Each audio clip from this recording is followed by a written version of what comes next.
მოგესალმებით. დღევანდელი თემა არის ამომრჩეველთა რეესტრის მოდელების განხილვა და ასევე ახალი ვერსიების გარჩევა. ჩემს ვერსიასაც წარმოგიდგენთ. ამ ჩვენ ვიკრიბებით საქართველოს სამოქალაქო ასამბლეის ქოლგის ქვეშ და ჯგუფი მუშაობს არჩევნების მოდელზე, რომელიც იქნება გრძელვადიანი თემა, ანუ ოპტიმალური არჩევნების მოდელის განხილვები გვაქვს.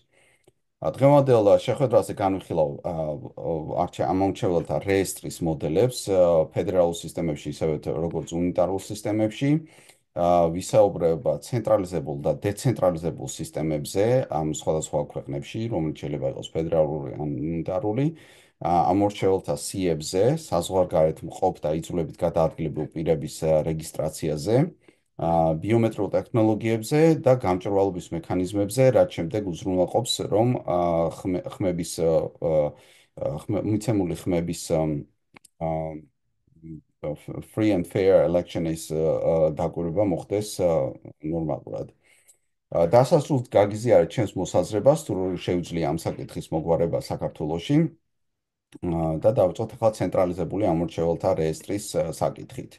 ყველა მოქალაქე და რეზიდენტი რეგისტრირებულია შვედეთს ავიღებ ამ შემთხვევაში შვედეთში არის ესეთი სისტემა რომ ყველა მოქალაქე და რეზიდენტი არის რეგისტრირებული ეროვნულ ბაზაში საგადასახადო სააგენტოს მონაცემების საფუძველზე ანუ როდესაც გადასახადებს იხდიან მათი ინფორმაცია ახლდება და რეგისტრაციის საჭიროების გარეშე ეს პროცესი ავტომატიზირებულია.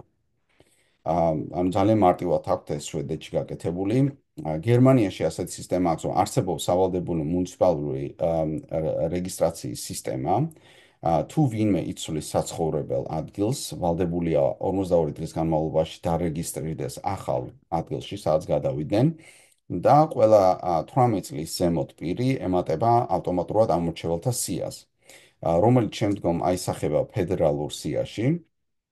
ადგილობრივი მოსახლეობის რეესტრები ერთდროულად ასრულებენ საარჩევნო სიების ფუნქციას და არჩევნებამდე თითოეული მუნიციპალიტეტი ადგენს ამორჩევლის ასაკის მქონე მოქალაქეების სიას ამ ტერიტორიის მიხედვით, თავის ტერიტორიაში. ანუ სხვანაირად რო ვთქვა, თითოეული მუნიციპალიტეტი, ანუ საქართველოს დონეზე რომ ავიღოთ პატარა რამოდენიმე ქალაქი, ან ერთი ქალაქი, რამოდენიმე დასახლება, ან ერთი ქალაქი, ანუ სამორთეულად რო გავყოთ სამშრედ, მაგალითად საქართველოს ყველაზე დაბალი დონის ნაწილი არის, რომელიც ფლობს ამ სიებს და აკონტროლებს ამ სიებს. ფედერალური არჩევნების ზედამხედველობას აწარმოებს დამოუკიდებელი ფედერალური მოხელე, თუმცა ის უშუალოდ ამორჩეველთა რეგისტრაციაში არ არის პასუხისმგებელი, ანუ შიგნით არ ეხება და არ ცვლის და ეს პირი პარტიულად მიუკორძებულია, ეს არის საჯარო მოხელე, რომელსაც სტატისტიკის დეპარტამენტის რაღაც პოზიცია უკავია, როგორც წესი, მათი ადგილობრივი დეპარტამენტის ხელმძღვანელია. ასე რომ გერმანიაში არის უფრო დეცენტრალიზებული ვარიანტი, მაგრამ ცენტრალური ორგანო აკონტროლებს მის სისწორეს. ახლა კანადაში რა ხდება? კანადას ყავს ერთიანი ეროვნული ამომრჩეველთა რეესტრის ფედერალურ დონეზე, მას განაგებს Elections Canada, ესეთი არის არაპარტიული სააგენტო, რომელიც პასუხისმგებელია კანადის პარლამენტის წინაშე. ინფორმაცია გროვდება სხვადასხვა სახელმწიფო უწყობებიდან, მონაცემთა გაცვლით გზის, ეს იქნება მაგალითად სატრანსპორტო სააგენტოები, იმიგრაცია, პროვინციული ამომრჩეველთა სიები და სხვა. თუ კანადელი ცვლის მისამართს და შეტყობინებას აძლევს საფოსტო სამსახურს, რომ სხვაგან მიუვიდეს გზავნილები, ეს ინფორმაცია მიეწოდება ამ მთლიან სისტემას და განაახლებს ამ მონაცემებს. ასევე, როდესაც განაახლებს მართვის მოწმობას, ეს კიდევ დამატებითი ნაწილია, ეს ინფორმაცია გადაეცემა Elections Canada-ს, რომელიც შესაბამისად განახლებას ახდენს ამ მონაცემთა რეესტრის. ანუ მათ აქვს ცენტრალიზებული სისტემა. გაერთიანებულ სამეფოში ასეთი სისტემა აქვს, ყოველწლიურად ტარდება მონაცემთა გადამოწმება, annual canvass ქვია ამას, რომლის ფარგლებშიც ადგილობრივი ოფიციალური პირები აგზავნიან წერილებს ან ადგილზე მიდიან იმის დასადგენად, თუ ვინ ცხოვრობს კონკრეტულ მისამართზე, რათა გამოავლინონ გადაადგილებული პირები. ანუ 2014 წლამდე მათ ჰქონდათ ასეთი სისტემა, რომ უკავშირდებოდნენ თითოეულ household, ანუ თითოეულ ოჯახს და ეკითხებოდნენ, რომ ვინ ცხოვრობს თქვენთან და თუ რამე ცვლილებებია ამის შესახებ დაუკავშირდით. წერილებს უგზავნიდნენ. მაგრამ შემდეგ თქვეს, რომ ამ სახლში შეიძლება ბევრი ადამიანი ცხოვრობდეს და 2014 წელს მთლიანად შეცვალეს სისტემა ისეთნაირად, რომ ინდივიდუალურად უკავშირდებოდნენ ამ ოჯახში მაცხოვრებელ წევრებს, რამაც გამოიწვია ის, რომ ძალიან შემცირდა, შეიცვალა და update-ი მოხდა მათი საერთო სიების. და ამის შემდეგ აგრძელებენ იგივე სისტემას, უბრალოდ თუ სადმე აღმოჩნდა, რომ ეს ადამიანი გადასახადებს სხვაგან იხდეს ახლა, ან გადავიდა და სხვა ადგილას სამსახური დაიწყო და ასე შემდეგ, სისტემა რაღაცა flagging-ს უკეთებს მათ პიროვნებას, რომლის შედეგად ისინი უგზავნიან წერილს იმისი მოთხოვნით, რომ უკან დაუკავშირდნენ. თუ ასეთი რაღაცა არ ხდება, მაშინ უბრალოდ წერილს უგზავნიან, სადაც ეუბნებიან, მაინც წერილს უგზავნიან ყველას, სადაც ეუბნებიან, რომ თუ რამე შეიცვალა, გამოგვიგზავნე. მაგრამ თუ ცოტა ესეთი სათუო სიტუაცია, უგზავნიან წერილს, სადაც ავალდებულებენ, რომ უნდა დაგვიკავშირდე. თუ ის არ უკავშირდება, შემდეგ ესენი უგზავნიან იმეილს, შემდეგ ურეკავენ და შემდეგ თვითონაც მიდიან, რომ გადაამოწმონ ეს ამ ადამიანზე საერთოდ რა ხდება. ეს არის ბრიტანეთის სისტემა. ავსტრალია. ავსტრალიის ფედერალურ საარჩევნო სიას, ანუ ბრიტანეთშიც აქვს ცენტრალიზებული სისტემა. ავსტრალიის ფედერალურ საარჩევნო სიას განაგებს ავსტრალიის საარჩევნო კომისია. ის ანგარიშვალდებულია პარლამენტის საარჩევნო საკითხთა კომიტეტის წინაშე. თითოეულ შტატს ჰყავს თავისი საარჩევნო კომისია ან ოფისი, მაგრამ ამორჩევლების მხოლოდ ამ საარჩევნო კომისიაში რეგისტრაცია ჭირდება ცენტრალურში, ხოლო ეს უწყება შემდეგ გადასცემს მონაცემებს შესაბამის შტატურ საარჩევნო კომისიებს. ანუ ცენტრალიზებულად ხდება ამ სიების მართვა, რომელიც შემდეგ უზიარებს ამ ცენტრალიზებულ მონაცემთა ბაზას შტატებს. ახლა ფინეთში. ფინეთში ყველა მოქალაქეს დაბადებისთანავე ენიჭება პირადი ნომერი და რეგისტრირდება ეროვნულ ბაზაში. კანონით მისამართის ცვლილების შეტყობინება სავალდებულოა, ხოლო საარჩევნო უწყობები სწორედ ამ ბაზაზე დაყრდნობით საარჩევნო სიებს ანახლებენ ასაკის მიხედვით და სხვა კრიტერიუმის მიხედვით, მაგალითად თუ არის ვინმე მოკვდან, ოჯახი გავიდა და ასე შემდეგ, ამას სხვა გზებით აკონტროლებენ და აქტიური დარეგისტრირება ფინეთში არ ხდება. იტალია. იტალიაში, ანუ მათაც ფინეთში ცენტრალიზებული სისტემა აქვს. იტალიაში მუნიციპალიტეტური ორგანოები ყოველ 6 თვეში და ასევე არჩევნებამდე გადახედავენ ამორჩეველთა რეესტრს და ავტომატურად ამატებენ ხალხს ამორჩევლის რეგისტრაციის საჭიროების გარეშე. ანუ იქ რეგისტრაცია არ აქვს, უბრალოდ სიებს გადახედავენ სხვა წყაროებისზე დაყრდნობით ყოველ 6 თვეში და არჩევნებამდე აკეთებენ ამ სიების განახლებას. ეხლა დეცენტრალიზებული ამორჩეველთა რეესტრი, ამისთვის მე მაქვს ამერიკა და შვეიცარია, იმიტომ რომ ესეც დიდი სამაგალითო ვარიანტებია. ჩვენ გერმანიაზე ცოტა ვილაპარაკეთ, სადაც რაღაც ჰიბრიდული ვარიანტი აქვს. აშშ-ში არ არსებობს ეროვნული ამორჩეველთა რეესტრი, თითოეული შტატი თავად ინახავს თავის ამორჩეველთა სიას. თუ გაიხსენებთ, იქ მაშინ გერმანიაში იყო მუნიციპალიტეტის დონეზე და არა ლანდერის დონეზე და ამერიკაში ეს არის შტატის დონეზე. ანუ მეორე საფეხური, სამსაფეხურად რო გავყოთ მართლობა, მეორე საფეხურის დონეზე. თუმცა ფედერალური კანონმდებლობა ზოგიერთ სტანდარტს აწესებს ყველა შტატისთვის, იმისთვის რომ რაღაც ჰარმონიზაციაში იყოს მოყვანილი ამ მონაცემების მართვა შტატის დონეზე და ამისთვის გრანტებსაც გასცეს, ასე ჩვენ ამაზე ვისაუბრეთ. 20-ზე მეტმა შტატმა დანერგა ავტომატური ამორჩეველთა რეგისტრაცია. ეს ხდება სატრანსპორტო სააგენტოებში, მაგალითად, მოქალაქეები ავტომატურად რეგისტრირდებიან, როცა იღებენ მართვის მოწმობას ან პირადობის დამადასტურებულ მოწმობას. თუ თავად ამ აპლიკაციაში არ დააფიქსირეს უარი, რომ ამ რეესტრში შეიყვანოს, სადაც ხმის მიცემას, ანუ ყველა ამბობს, რომ კი დამარეგისტრირეთ ბარემ, მაინც აქ ცხოვრობ და თუ მინდა მივალ და მივცემ ხმას. ასევე მცირე რაოდენობა შტატებს აქვს ხმის მიცემის შესაძლებლობა თვითონ არჩევნების დღეს, ანუ პირდაპირ მიდიხარ, იქვე რეგისტრირდები და იქვე აძლევ ხმას. ახლა შვეიცარიაში რა ხდება? იქ არის მმართველობის სამი დონე, როგორც სხვა ქვეყანაში, სხვა ფედერალურ ქვეყანაში და ეს არის კომუნა, კანტონი და ფედერალური დონე. კომუნა, ანუ შვეიცარიაში თითოეული კომუნა თავად ინახავს ადგილობრივ ამორჩეველთა სიებს, თითოეული კანტონი კოორდინაციას უწევს კომუნებში სიების სიზუსტეს და მოქმედებს როგორც ხარისხის კონტროლის შრე ადგილობრივ და ფედერალურ დონეებს შორის. ანუ ფედერალური მთავრობა ადგენს მონაცემთა ჰარმონიზაციის სტანდარტებს, თუმცა არ ფლობს კომუნების სიებს. ვერ ერევა კომუნების სიების შეცვლაში, მაგრამ ამის oversight-ს უკეთებს, ანუ ზედამხედველობას უკეთებს. თუ მოქალაქე მაგალითად გადადის ერთი კომუნიდან მეორეში, ის ვალდებულია 14 დღის განმავლობაში დაარეგისტრირდეს ახალ კომუნაში. კომუნა აახლებს როგორც სამოქალაქო, ასევე საარჩევნო რეესტრს ამ გადასვლის საფუძველზე. კანტონი ამ მონაცემებზე წვდომას მიიღებს და შემდეგ აცნობებს ძველ კომუნას, ანუ კომუნიკაციას აკეთებს თვითონ კანტონი კომუნებს შორის, რომელიც შემდგომ განაახლებს საკუთარ სიას. რაც უზრუნველყოფს მონაცემების სინქრონიზაციას კომუნებს შორის და კიდევ რა რომ კანტონს, ანუ მეორე შრეს, არ შეუძლია კომუნის, ანუ პირველი შრის მონაცემების შეცვლა. თუმცა შეუძლია კორექტირების მოთხოვნა.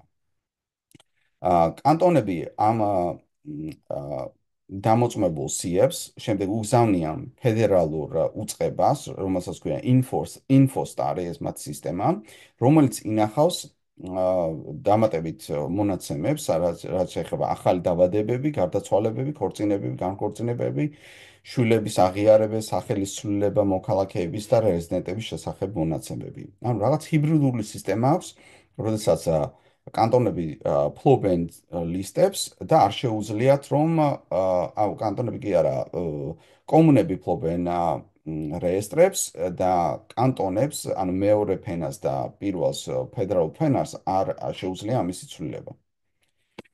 მაგრამ ზედამხედველობას უკეთებს. არჩევნების კომისიების და არჩევნების კომისიებს და პოლიტიკურ პარტიებს არ აქვთ უფლება ამ მონაცემების შეცვლის. მხოლოდ კარიერული საჯარო მოხელეები, რომლებიც კვალიფიკაციის საფუძველზე არიან შერჩეული და დაქირავებული და დიდი ხნის განმავლობაში მუშაობენ იქ, მუშაობენ ამ მონაცემებზე. და ასევე ზოგიერთ კანტონში, მაგალითად ჟენევაში, იმ საჯარო მოხელეები, რომლებიც ასეთ მონაცემებს მართავენ, უნდა წარადგინონ ოფიციალური განცხადება წერილობითი, რომ მათ არ აქვთ რაიმე პოლიტიკური კუთვნილება, ანუ პოლიტიკურ პარტიას არ ეკუთვნებიან ან აფილირებაში არ არიან. აი, ისევ როგორც ჩვენ მოვაწერეთ მაგალითად რაღაც დოკუმენტს ინტერესთა გაზიარების, კონფლიქტის გაზიარების დოკუმენტს, აი მსგავსი დოკუმენტზე აქვთ მათ სავალდებულო მოსაწერი ხელი. თუ საჯარო მოხელე მაგალითად ეცდება, რომ მოჩვენებითი ამომრჩევლები რეესტრში შეიტანოს, თქვათ იყოს ესეთი შემთხვევა, ნუ ჯერ ერთი ძალიან იჯებიან, მაგრამ არის კიდევ ეს დაცვა ამაზე, რომ კანტონის სტატისტიკური სისტემა დააფიქსირებს ამას როგორც ანომალიას, რადგან იქ შესული ადამიანები ჯერ ერთი უნდა იყვნენ შვეიცარიის მოქალაქეები და მეორე ისინი სადღაციდან უნდა მოვიდნენ, სხვა კანტონიდან, სხვა მხარიდან, კომუნიდან უნდა გადმოვიდნენ იმისთვის, რომ აქ შემოვიდნენ. შესაბამისად, ესე საიდან მოდის ეს ადამიანი და უბრალოდ ჩდება, ამის ზედამხედველობას აკეთებს სწორედ კანტონის მეორე და ფედერალური შრეები, რომ არ მოხდეს ესეთი რამე თვითონ პირველ შრეში, რომელსაც კომუნა ქვია. კარგი. უმეტესი ქვეყნები ახლა რაც შეეხება აქტიურ და პასიურ რეგისტრაციას, ავტომატიზებულ მოდელს, უმეტესი ქვეყნები გადავიდნენ აქტიურ რეგისტრაციიდან ავტომატურ მოდელზე, როდესაც რომ თვითონ ავტომატურად ხვდებიან ამ მრჩევლების სიაში და რას გულისხმობს აი რეგისტრაციას რაც გულისხმობს რეგისტრაციას საგადასახადო ფორმებზე, ჩვენ ფინეთის მაგალითი ვთქვით, შვედის მაგალითი და მართვის მოწმობის განახლებებზე. ანუ იქ რო ფიქსირდება მათი ახალი მისამართი, ეს ავტომატიზირებული ინფორმაცია არავალდებულებს, რომ შემდეგ თავიდან შეიტანონ რეგისტრაცია. ავტომატიზირებული რეგისტრაციის ნაკლი არის მონაცემთა სიზუსტის პრობლემა, რადგან თუ ეს ავტომატიზირებული რეგისტრაცია პერიოდულად და ხშირად არ ახლდება, მაშინ სავარაუდოა, რომ ეს ადამიანები ან სხვაგან გადავიდნენ, ან ქვეყნიდან გავიდნენ და ამისი ზუსტად ინფორმირება განახლება არ ხდება. ხოლო აქტიური რეგისტრაციის ნაკლი ის არის, რომ დაბალი რეგისტრაციის პროცენტულობაა. აი მაგალითად ამერიკაში იმ შტატებში სადაც არის აქტიური რეგისტრაცია საჭირო და ეს არ არის ავტომატიზირებული მაგალითად მართვის მოწმობებზე მოწმობების განახლების საფუძველზე იქ არის დაახლოებით 70% ამ მორჩევლების მარტო დარეგისტრირებული და დანარჩენი საერთოდ გარკვეულ მდგომარეობაში არიან და მათ უნდა შეიტანონ საბუთები და უფრო ბარიერია ეს იმისთვის რომ მოხვდნენ საარჩევნო სიაში. და სხვათა შორის ეს მკვეთრად გამოიხატა ჩვენთან დიასპორაში, როდესაც იყო ამაზე მუშაობა, რომ ხალხი დამდგარიყო საკონსულო აღრიცხვაზე, ჯეოკონსულის საშუალებით, ძალიან ბევრი არ დადგა და ძალიან ბევრმა შემდეგ, როდესაც გავიდა ამისი კანონით დაშვებული ვადა, მერე მოითხოვა, ან ბოლო მომენტში მოითხოვა, რომ დამდგარიყვნენ აღრიცხვაზე. ოკეი. ახლა რაც შეეხება უცხოეთში მყოფი ამორჩეველი ექსპატები დავარქვათ, რომელიც ცდილობენ რომ ხმა მისცენ სხვა ქვეყნებში, სხვა ქვეყნები რას აკეთებენ ამის შესახებ. მაგალითად გერმანია. მოქალაქეები, რომლებიც საზღვარგარეთ ცხოვრობენ, უნდა დარეგისტრირდნენ საკონსულო ორგანოებთან თითოეული არჩევნების წინ. მათი ხმის მიცემის უფლება მხოლოდ ფედერალურ და ევროპარლამენტის არჩევნებში აქვთ. ანუ თავის მუნიციპალურ არჩევნებზე ისინი ხმას ვერ მისცემენ. გაერთიანებული სამეფოს იგივე პრაქტიკას მიყვება და გადაინაცვლა ყოველწლიურ რეგისტრაციაზე, ანუ იქ ეკვივალენტი რო გავაკეთოთ, იქ აქტიურ რეგისტრაციაა საჭირო. აშშ-ში ამორჩეველებმა თითოეულ საარჩევნო ციკლში უნდა გაგზავნონ რეგისტრაციის ბიულეტენის მოთხოვნა. ანუ აქ უფრო აქტიურად უნდა გააგზავნო თითოეული იმის წინ წერილი და მოითხოვო ბიულეტენი გამოგიზავნეთ. ზოგიერთი შტატი, აი საინტერესო ეს არის, რომ საშუალებას აძლევს უცხოეთში მყოფ ამომრჩევლებს მონაწილეობა მიიღონ ადგილობრივ არჩევნებში იმ შემთხვევაში, თუ უკვე არიან რეგისტრირებული შტატის კონკრეტულ ლოკაციაში. ანუ თუ ვიღაცა ზოგიერთი შტატი არის ისეთი, რომელიც ადგილობრივ არჩევნებშიც კი აძლევს ექსპატებს მიიღონ მონაწილეობა. ახლა შვედეთში რა ხდება? ექსპატებს ამორჩეულთა სიაში შვედეთი ტოვებს 10 წლის განმავლობაში და ამის შემდეგ საჭირო რეგისტრაციის განახლება, რომელიც ასევე მიღწევადია ავტომატურად ჩაგეთვლება ეს კიდევ 10 წლით, თუ საზღვარგარეთიდან კიდევ ხმა მიეცი. და მათაც მხოლოდ ფედერალურ და ევროპარლამენტის არჩევნებში შეუძლიათ მონაწილეობა. ანუ იქ არის რაღაც ესეთი ვარიანტი, რომ 10 წლის შემდეგ მალდაგეწურება და თავიდან უნდა დარეგისტრირდნენ. კანადა საშუალებას აძლევს ექსპატებს დარეგისტრირდნენ ერთხელ პოსტით elections კანადასთან და კანადელებს შეუძლიათ ხმა მისცენ ფედერალურ არჩევნებში მიუხედავად იმისა, რამდენი ხანი იმყოფებიან საზღვარგარეთ. ანუ perpetuity, ანუ ყოველთვის შეუძლიათ ვადა არ გასდის, ეს 10 წლიანი ვადა არ არის იქ და მთავარია უბრალოდ მიუთითონ რეგისტრირებული საზღვარგარეთ მისამართი სად არიან რეგისტრირებული.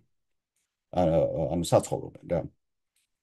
აი თუ მოკლედ ვისაუბრე შინაგან და იძულებით გადაადგილებულ პირებზე IDPs ნუ გამოსილება სხვაგან ესეთ გამოსილება დემოკრატია მაღალ დემოკრატიის ქვეყნებში ნაკლებად არის მაგრამ მაინც რაღაც არის აშშ-ში მაგალითად ქარიშხალი იყო აქ ესეთი კატრინა და იძულებით გადაადგილებული პირები ნიუ-ორლეანში იყო ეს ყველაფერი მათ შესაძლებლობა მისცეს იმ ადგილებში სადაც ისინი ცხოვრობდნენ გაუხსნეს ოღონდ იგივე შტატში და სხვა შტატებში არა იგივე შტატში გაუხსნეს დამატებითი ხმისმიცემის ცენტრები სადაც მათ უფლება მიეცათ რომ ნიუ-ორლეანის მერისთვის მიეცათ ხმა ანუ მთლიანად დატყვორილი ამ დროს ნიუ-ორლეანი, ესენი გასულებიანი არიან ქალაქიდან, მაგრამ მათ მისცეს საშუალება, რომ მიეცათ ხმა ისევ იგივე ლოკალის ანუ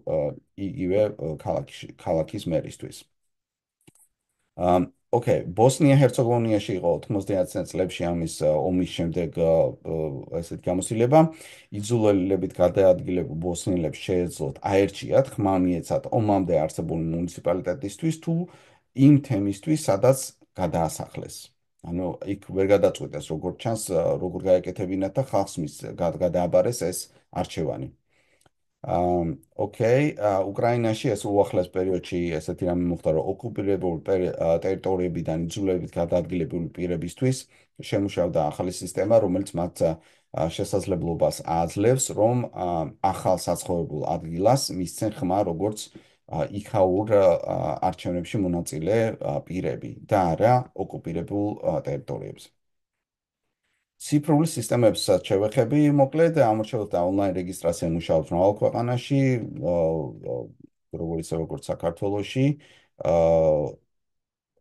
რომ შეგიძლიათ ჯეოკონსულზე დადგეთ და ასე შემდეგ, მაგალითად აქ ასეა, საქართველოში მე მგონი ასეთნაირად არის შეგიძლია. თუ იქ ავტომატურად არის, ხო? გამახსენეთ როგორ არის? ავტომატურად არის. ავტომატურად არის, ხო? იქ ანუ საქართველოს ტერიტორიაზე ცხოვრები საქართველოს მოქალაქეები ავტომატურად რეგისტრირდებიან ცენტრალურ არჩევნო კომისიაში access ვალდებულება მან წამოიღოს მონაცემები სამოქალაქო რეესტრიდან გადაამოწმოს და მოქალაქეები მოჩედიან საიტზე ახლა როგორ რაღაცა არის ნაციონალურ არჩევნებში ეს ხდება მუნიციპალურთან დაკავშირებითაც გაქვს რეგისტრაცია ანუ საქართველოს ყველა მოქალაქე არის რეგისტრირებული რაღაცა მისამართზე ეს მისამართი არის მისი ოფიციალური საკომუნიკაციო ლოკაცია სახელმწიფოსთან და სადაც ხარ რეგისტრირებული ანუ ჩაწერა ჩვენთან გაუქმებულებოდ რეგისტრაციის მისამართს ვთითებთ თუ ხარ რეგისტრირებული იმ მუნიციპალიტეტში შესაბამისად სადაც ხარ რეგისტრირებული იმ მუნიციპალიტეტის ფარგლებში შეიძლება თვითმმართველობის არჩევნებში მიიღო მონაწილეობა არჩევნების წინ გარკვეული პერიოდით ადრე ერთვება ხოლმე გადამოწმების ელექტრონული საშუალება, როდესაც შეიძლება შეიყვანო შენი მონაცემები და ნახო შენ მისამართზე ვინ ხო არა რეგისტრირებული, ვინ არის რეგისტრირებული და შენი თავიც გადაამოწმო ქართულ სიაში. ხო, მე მგონი ერთი ის იყო, რომ თუ მაგალითად სხვაგან ცხოვრობდი და გადახვედი, ამის ვალდებულება არ არის, რომ სასწრაფოდ რა 14 დღეში, როგორც შვეიცარიაში, ან 42 დღეში გერმანიის შემთხვევაში, რომ გადმოხვიდე და გადმოეწერო, მაგრამ არჩევნების წინ გაქვს საშუალება რაღაცა პერიოდში, რომ მიხვიდე და გადმოეწერო ერთი ადგილიდან მეორეზე. ანუ ფიზიკურად უნდა მიხვიდე, არ მგონია, რომ ეს გადმოწერა არ არის ჩვენთან, გადმოწერა არ არის. ეს ამას ქვია რეგისტრაცია. ხო, დაწერა არ არის, რეგისტრაცია. პასიურად ხდება ეს მაინც. ანუ პასიურად არ ხდება. კი, ოღონდ მაგალითად არ გაქვს ვალდებულება, ანუ შენ შეგიძლია იყო რეგისტრირებული მცხეთაში, და შესაბამისად მცხეთაში აზრებს მას, თუმცა შეიძლება უკვე დიდი ხანია ცხოვრობდე თბილისში და მუშაობდე კიდევ. ანუ ეს ვალდებულება არ არის და ეს იწვევს შემდეგ ანუ შენ ირჩევ ვიღაცისთვის წარმომადგენელს ამ პრობლემას. ოკეი. გავაგრძელებ ამ თემას, ესე ბიომეტრიულ მონაცემებში რა იგულისხმება, ეს არის თითსანაბეჭდები, თვალის ირისის ან ფერადი გარსის სკანირება და სახის სკანირება. ინდოეთი იყენებს თითსანაბეჭდებს, თვალის გარსის სკანირებას, განა იყენებს სახის სკანირებას და ამორჩევლის ID-ს, ბიომეტრიული ამორჩევლის ID-ს და სკანირებას. გერმანიაში ბიომეტრია არ გამოიყენება, ASHS-შიც არ გამოიყენება. ძირითადად არის ფოტოსურათი და პირადობის დამადასტურებელი მოწმობა. ესტონეთში ბიომეტრია არ გამოიყენება, გამოიყენება ელექტრონული ID, ბარათები, ციფრული ხელმოწერით, იმისთვის რომ ონლაინ მისცენ ხმა. ნუ ამას თავის პლუს მინუსები აქვს ამ სისტემას. მინუსები არის მაღალი ღირებულება ხანდახან, ხშირად რომელიც მოითხოვს შემდეგ ცენტრალიზებულ სისტემათა ბაზას.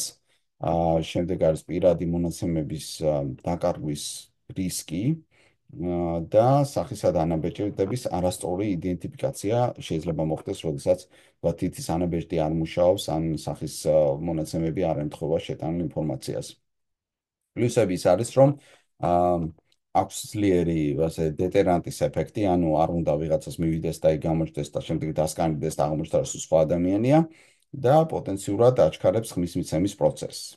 ეს თავის პლუს მინუსები აქვს ორი ამ ბიომეტრიულ სისტემებს.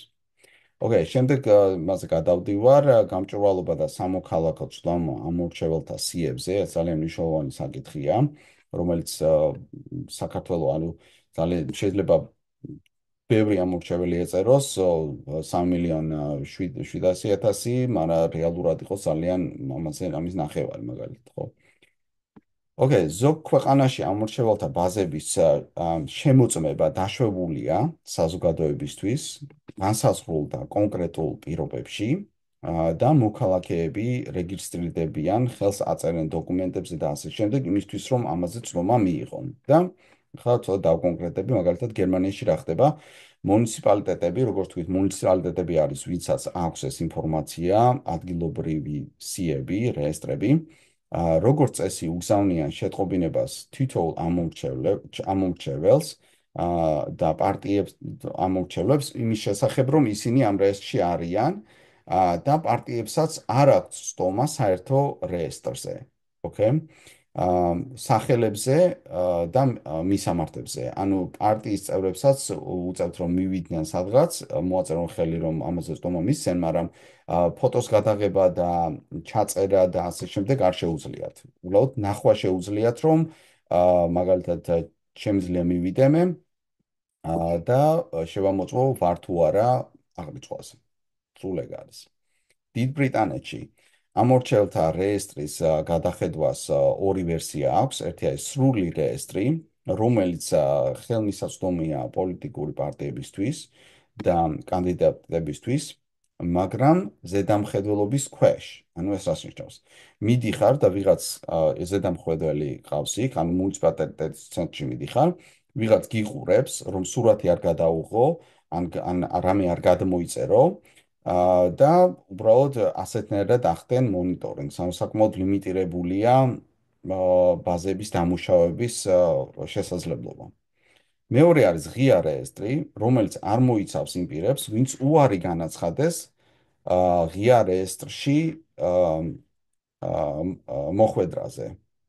და მისი შეძენა ნებისმიერ ადამიანს შეუძლია. ანუ თუ იტყვი რომ იცი რა მე რეესტრში ღია რეესტრში არ მინდა რომ ვიყო და ამომიღეთ იქიდან, მაშინ ვერ ხვდები იქ და ძირითადად ეს გამოიყენება მარკეტინგისთვის და არა არჩევნებისთვის.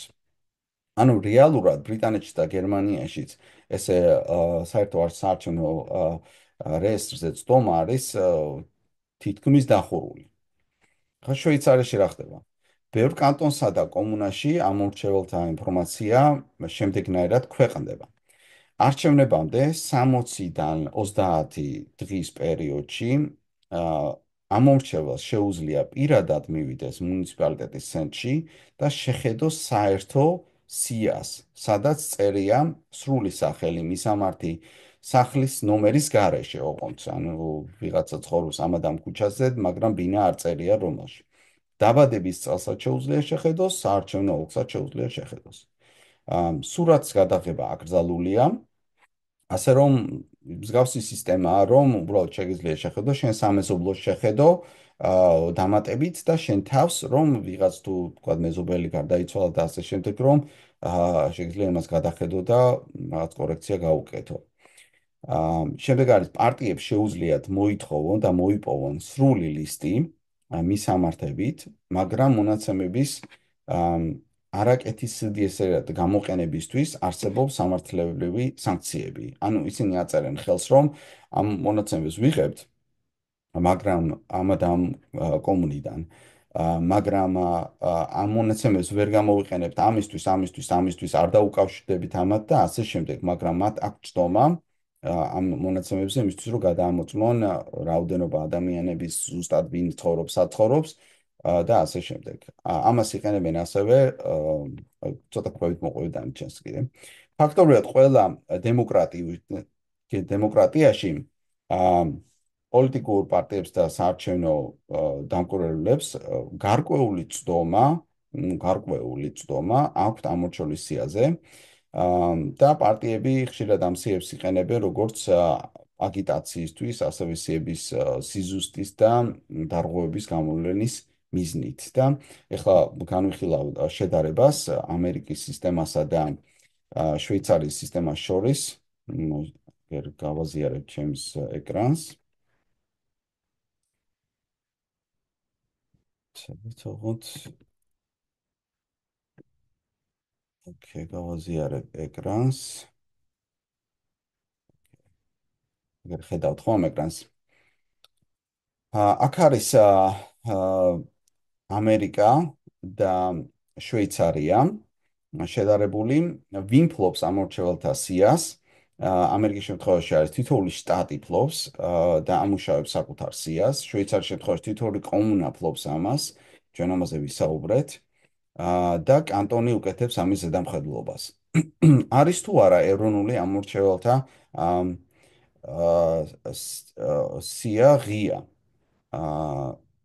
უგასო, არის ეროვნული ამორჩეველთა სია არსებობს თუ არა? ამერიკაში არ არსებობს, შვეიცარიაში არ არსებობს, თუმცა ამერიკაში არის ესეთი ERIC სისტემა, რომელიც მეშვეობითაც შტატები ერთმანეთში ცვლიან გადასვლის ინფორმაციას, ერთდან მეორეში გადადის, რომ პირველში ამოიღონ და ამაში მონაწილეობს 30 შტატი და ამისთვის ფულს იხდიან ამ სისტემაში. შვეიცარიაში არ არსებობს, ამორჩეველთა სიები ინახება ადგილობრივ დონეზე, კომუნებში, ანუ პირველ შრეზე. ვის შეუძლია წდომა ამ მონაცემებზე? ამერიკის შემთხვევაში პოლიტიკურ პარტიებს, კამპანიებს, კომერციულ კომპანიებსაც შეუძლიათ და მონაცემები ხშირად იყიდება. ანუ თითქმის ღია ამერიკის შემთხვევაში ეს მონაცემები, რომლებიც ამომრჩევლის მონაცემებია.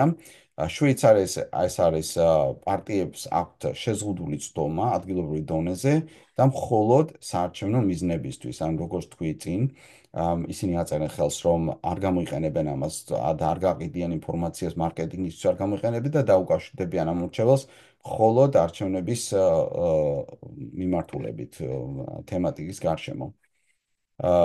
შემდეგ არის რომელი მონაცემები გასაცემი ან გასაყიდი.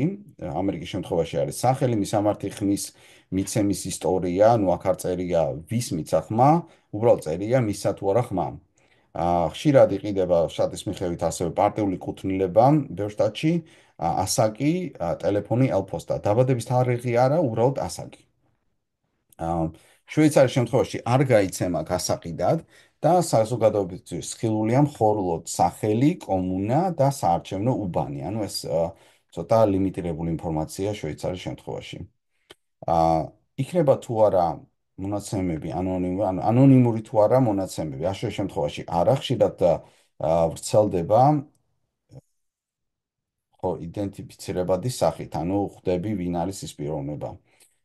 და შვეიცარიაში კი ეს არის ანონიმური, გამოიყენება მხოლოდ აგრეგირებული ან ანონიმური სახით კვლევისთვის. ოკეი, ეს საჯარო სივრცეში როგორ ჟღავდება ეს ინფორმაცია და შვეიცარია აკეთებს იმას, რომ აი ამ კომუნაში ამდენი ადამიანია, ამდენია ქალი, ამდენი კაცი და ასე შემდეგ, ამდენი დაემატა, ამდენი გავიდა და ამ ინფორმაციას ზოგადად ავრცელებს ყველასთვის. გამოიყენება თუ არა საარჩევნო კამპანიებისთვის, დიახ, და დეტალური სამიზნე პროფილები იგება მონაცემებზე დაყრდნობით, მაგალითად, ვინ არის რეგისტრირებული დემოკრატად, რესპუბლიკად და ასე შემდეგ. კამპანიისთვის შვეიცარიაში ასევე გამოიყენება, მაგრამ კაცრი ნებართვით და მხოლოდ საარჩევნო მიზნებისთვის. მონაცემთა დაცვის კანონი მინიმალური ფედერალურ დონეზე შტატზეა დამოკიდებული, ძლიერი ფედერალური დაცვა პერსონალური მონაცემების შვეიცარიის შემთხვევაში. და მოწმეებს NGO-ების მიუწვდება თუ არა წვდომა დეტალურ სიებზე და ამერიკის შემთხვევაში ხშირად კი, შვეიცარიის შემთხვევაში კი არა, მხოლოდ შეუძლიათ პროცესის მონიტორინგი და არა მონაცემებზე წვდომა. კარგი, ეხლა ეს გავარჩიეთ. შევაჩერებ shares.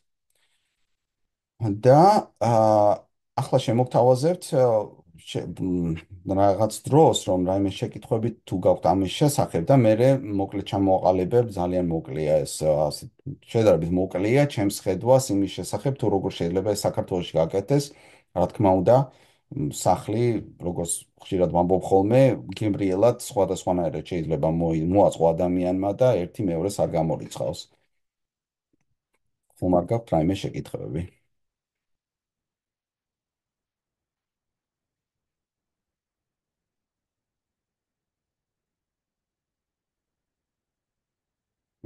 არა, როგორ ჩანს. გესმით ჩემი? კი, ვასწავლ. ოკეი. კი. კარგით, მაშინ შემოგთავაზებთ იმ ხედვას, როგორ შეგვიძლია ჩვენ გავაკეთოთ ეს. და მოდი ამასაც ამ დოკუმენტს გაგიზიარებთ აქვე. მოკლედ მაქვს ჩამოწერილი. ოკეი. ამ ჩემი შემოთავაზებული მიდგომა იქნება ასეთი, რომ თითოეული მხარე ინახავს საკუთარ ადგილობრივ საარჩევნო სიას, ანუ მხარეს რას ვეძახი ამ შემთხვევაში, შვეიცარია. ვასილ, შეიძლება მაშინ სანამ გადავალთ, დიახ. ხო არ გაქვს დოკუმენტში ანუ რამე შეჯამება რისთვის, ანუ რა არის ის ამოცანები, რომელიც უნდა იყოს დაცული და რის უზრუნველყოფილსაც ემსახურება კონკრეტული გადაწყვეტა მაგალითად. ანუ რა გამოწვევებია, ან რა ამოცანებია, აი მაგით რო დავიწყოთ და მე უკვე ხო, როგორ არის ით, გასაგებია რასაც ვკითხულობთ, ძალიან კარგი ის არის, მე მინდოდა პირიქით თქვენთვის ყველასთვის მეთხოვა, რომ იქნებ უკუღმა ვიმუშაოთ ამ მაგ საკითხზე, რომ შეგვიძლია ჩამოწეროთ რაღაც და შემდეგ მიუსადაგოთ ის კატეგორიები, რომელშიც თითოეული საკითხი ჯდება. ანუ რა თქმა უნდა, აი რობოტის თვალსაჩინით მასე ჯობია, რომ ჯერ კრიტერიუმი მოვიფიქროთ და შემდეგ გადავიდეთ სოლუშენებზე. მაგრამ პირიქითაც შეიძლება ერთი მეორეს არ გამორიცხავს, ასე რომ არ მაქვს ასეთი რაღაც გაკეთებული, თუმცა ვიცი, რომ ეს გასაკეთებელი იქნება და ალბათ შეიძლება ერთმანეთი მოвихმარიოთ ან რაღაც ხელოვნური ინტელექტი, რომ ეს უკეთესად ჩამოაყალიბოთ. ასევე შეგვიძლია თუნდაც ხელოვნური ინტელექტით კანონმდებლობაც კი დაიწეროს და შემდეგ იმის მიხედვით ან სხვაზე შედარდეს რა სხვაგან არსებობს და ეს მიგვითითებს შემდეგ იმ კრიტერიუმებზე, რაზე თქვენ საუბრობთ. აი, ეხლა გადავალ ამ მიდგომებზე. ვინმე მეგეთქვი ორ კრიტერიუმს. დიახ. რომელიც გამოიკვეთა, ეს არის უკაცრავად ერთი წევრი არის. ხუაი უკაცრავად. ერთი წევრი არის უნიკალური იდენტიფიკაცია, აუთენტიფიკაცია ავტორიზაციისთვის, არჩევნებისთვის მნიშვნელოვანია და მეორე არის რომ არ მოხდეს სხვა ეგრეთ წოდებული ორმაგი ხარჯვა, ანუ ეს სწორედ იმისთვის არის, რომ არა იმის ვინც უფრო ემოციური არის არ მისცეს ხმა, ხოლო ვინც უფრო ემოციურია, იმან ორჯერ არ გამოიყენოს ეს უფრო ემოციურება, ანუ ისევ არა მარტივად არ გამოიყენოს უფრო ემოციურება. ეხლა ჩემთვის ეს ორი რაღაცა გამოიკვეთა. ხო, აი, აქ ჩამოთვლი ახალი რიგი საკითხებია და შეგვიძლია უფრო მეტადაც დავშალოთ, მე ვფიქრობ. ანუ აი მაგალითად ესეთი მიდგომა, ხო? ანუ იმ ქვეყნების და მიხედვით თუ სად რა ხდება, ბევრი რაღაცა მაგალითის სწავლა შეიძლება საქართველოში დანერგვა ამისი და ასე ვთქვათ cherry picking რა, რაც ყველაზე კარგი აქვს და სანდუა და საქართველოში იქნება უფრო მდგრადი იმ გამოწვევების მიხედვით რაც ჩვენ გვაქვს იქ რეალურად შეგვიძლია ავარჩიოთ რაღაცეები.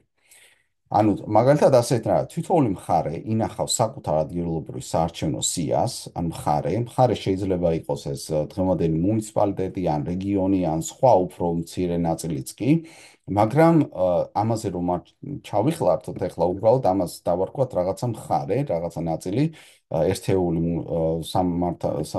მართლობითი ერთეული და მეორე იყოს ორი შრე იყოს ანუ არჩევნებში ერთი იყოს მხარე და მეორე იყო ფედერალური ცენტრალური საარჩევნო კომისია CESCO და მხარის საარჩევნო კომისია ადგენს მონაცემთა ანუ ცენტრალური მხარე ინახავს ადგილობრივ საარჩევნო სიას და ფედერალური ცენტრალური საარჩევნო კომისია ადგენს მონაცემთა ჰარმონიზაციის სტანდარტებს, აი როგორც ხდება მაგალითად გერმანიაში, როგორც ხდება შვეიცარიაში, მაგრამ არ ფლობს ან ცენტრალური CESCO არ ფლობს მხარეთა სიებს და არ შეუძლია მასში შესწორებების შეტანა. CESCO-ს აქვს ტოლმა მხარეთა მონაცემებს შეუძლია რჩევების მიცემა და კორექტირების მოთხოვნა, თუმცა არა მათი უშუალოდ შეცვლა. ეხლა რატომ დეცენტრალიზაცია ხო არის ესეთი ბუნებრივი შეკითხვა? საქართველოს შემთხვევაში ცენტრალიზებულ ეფექტურობაზე მეტად უფრო მნიშვნელოვანია არჩევნების სამართლიანობა, რომელიც დეცენტრალიზებულ მოდელში უფრო მოსალოდნელია. ნუ პრინციპში გამოდის ის, რომ გაყალბების მსურველს, ეს იქნება შიდა თუ გარე აქტორი, ცენტრალიზებულ შემთხვევაში აქვს ერთი მოდების წერტილი და დეცენტრალურ შემთხვევაში ესეთი რამ არ არსებობს და ეს არის უფრო გაფანტული მოდელი და როგორც ჩანს სხვა ბევრ ქვეყნებში კარგად მუშაობს ეს მოდელი და შეგვიძლია გადავაჭარბოთ ამ ჩვენს მოთხოვნას, რომ ეს შეიძლება არ იყოს ძალიან აბსოლუტურად გამართული სიები და ასე შემდეგ თავიდან მაინც, მაგრამ ჯობდეს რომ დეცენტრალიზაცია გაკეთდეს იმისთვის რომ არ მოხდეს ამ ყველაფრის მიტაცება. ოკეი. შემდეგ დაბადების, გარდაცვალების, ქორწინების, განქორწილების და ასე შემდეგ რეზიდენციის მონაცემები ინახება და განახლდება მხარეების მიმართ. მხოლოდ საჯარო მოხელეები, რომლებიც არჩეული არიან კვალიფიკაციის საფუძველზე, არჩეული არა დანიშნული ალბათ კვალიფიკაციის საფუძველზე, მართავენ ამ მონაცემებს. აღნიშნული ეს ხდება ზუსტად შვეიცარიაში და ასევე ჟენევის მაგალითზე აღნიშნული მონაცემების შემტან საჯარო მოხელეებს სავალდებულოდ უნდა ჰქონდეთ გაკეთებული პოლიტიკური კუთვნილების არქონის განცხადება. ოკეი? ანუ მას არ უნდა ჰქონდეს იმის მოლოდინი, რომ ეხლა ვიღაც მოვა და გამაგდებს, ამის ბერკეტებიც უნდა იყოს თავიდანვე მოხსნილი, რომ ვიღაც პარტიული პირი მოვა და სხვას დასვავს. შემდეგი პუნქტი. ყველა სრულწლოვანი მოქალაქე სავალდებულოდ უნდა წარადგინოს წლიური საგადასახადო დეკლარაცია თავიანთ მხარეში. ანუ ჩვენთან თუ არის ეს ფედერალურ ნაწილში, რომ როგორც ხდება ხოლმე, ეს უნდა გავაკეთოთ, რომ მხარებს უნდა გადაეცეს მთლიანად ტაქსები, ანუ საგადასახადო ნაწილი და ისინი იქნებიან ასევე ამ რეესტრების მფლობელი და ეს არის ზუსტად შვედეთის მაგალითი, როდესაც ისინი ძალიან მარტივად აკეთებენ იმას, რომ ერთი მხრივ რომ ავტომატიზირებულია სიების რეესტრის მონაცემები და მეორე რომ ეს ახლდება ყოველწლიურად და აი ეს მოლოდინი, ორივე მოლოდინი, აი ამ შვედეთის მაგალითში არის კარგად დაცული, როდესაც საგადასახადო დეკლარაცია არის ვალდებულება ყველასთვის რომ გააკეთოს. ეს ამერიკაში ასეა, ყოველ 15 აპრილს ყველანი ვალდებული ვართ, რომ გადავიხადოთ საგადასახადო გადასახადები და დეკლარაცია გავაკეთოთ ამის შესახებ, ხანდახან უკან გვიბრუნდება პული, ხანდახან პირიქით იქით ვიხდით გადასახადს. იმის დამიხევით თუ ჩვენი კონკრეტული სიტუაცია რა არის. განახლებული ამ მორჩევლის განახლებული მონაცემები იქნება რეზულტატი ამისი ყოველწლიურად განახლება. ოკეი, ამ დეკლარაციაზე ჩემი შემოთავაზებაა, რომ უნდა სხვა ინფორმაციასთან ერთად უნდა ეწეროს შემდეგი წინადადება, რომელიც მოქალაქეს ხელს აწერს და ეს დაახლოებით ესეთი რამ. ფულის ან სარგებლის სანაცვლოდ ხმის მიცემა, ხმის გაყიდვა, სხვის ნაცვლად ხმის მიცემა ან ორჯერ ხმის მიცემა წარმოადგენს დანაშაულს და ისჯება რაღაცა სასჯელით, მაგალითად მინიმუმ 1 წლით თავისუფლების აღკვეთა ან 6 თვით პატიმრობით და მაღალი ჯარიმით თითოეულ დარღვევაზე. ანუ აქ უნდა გაანალიზოს თითოეულმა მოქალაქემ, რომ ეს არის დიდი დანაშაული და ამისთვის ეს უბრალოდ ფულის აღება და 300 ლარი არ გამოვა, ვიღაც შეიძლება მოადგეს კარებზე. მოქალაქემ, რომელიც ერთი მხრიდან მეორეში გადადის საცხოვრებად, სავალდებულოდ უნდა დარეგისტრდეს 30 კალენდრული დღის განმავლობაში. გერმანიაში ეს არის 42 დღე, შვეიცარიაში ეს არის 14 დღე, მე მგონი 30 დღე მარტივად დასამახსოვრებელია. და მხარე აახლებს სამოქალაქო და საარჩევნო რეესტრს თითოეული მხარე და აცნობებს წინა მხარეს. ან მხარეს დავუვალოთ ის, რომ აცნობს წინა მხარეს, რომელიც ამოიღებს წინა მხარე ამოიღებს სამორჩევლის მონაცემების სიიდან, ხოლო ფედერალური CESCO იქნება ამ პროცესის ზედამხედველი, რომ არ მოხდეს არ დარჩეს დუბლიცირებული ამორჩეველთა სიებში. ოკეი, იძულებთ გადაადგილებულ პირებს, რაც შეეხება, ისინი თავის ახალ ლოკაციაში უნდა დარეგისტრირდნენ 30 დღის ვადაში და იქიდან მისცენ ხმა, როგორც იყო მაგალითად უკრაინის შემთხვევაში და ეს გადაჭრეს იმ პრობლემებს, რომ ცალკე სხვაგან უნდა იყოს დარეგისტრირებული, მე გადმოეწეროს და იქ არ მისცეს ხმა, ანუ იმის გარანტიები, რომ ის ადგილი, საიდანაც ის იძულებით არის გადმოადგილებული,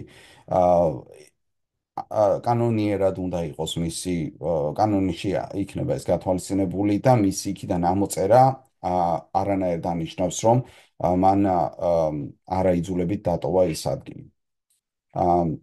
ახლა ექსპატი ამორჩევლებენ, ახლა ჩვენაც გვეხება ხმის მიცემისთვის ექსპატები უნდა დარეგისტრირდნენ ონლაინ პოსტით ან საელჩოში პირადად და ჩაიწერონ ბოლო რეგისტრირებული საარჩევნო ოლქში. ანუ მაგალითად თუ ვიღაცა იყო საქართველოს ცხოვრობდა თქვა თელავში, ისინი თელავში ჩაიწერებიან და იქ მისცემენ ხმას, მაგრამ უფლება ექნებათ მხოლოდ ეროვნულ არჩევნებში მონაწილეობისთვის, ისევე როგორც იყო სხვა მრავალი ქვეყნისთვის და არა ადგილობრივ არჩევნებში.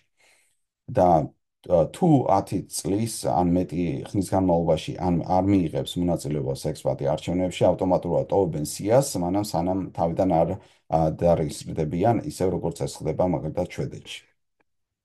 ანუ ყოველ არჩევნებზე არ მოუწევთ, ამისი განახლება თავიდან და თავიდან.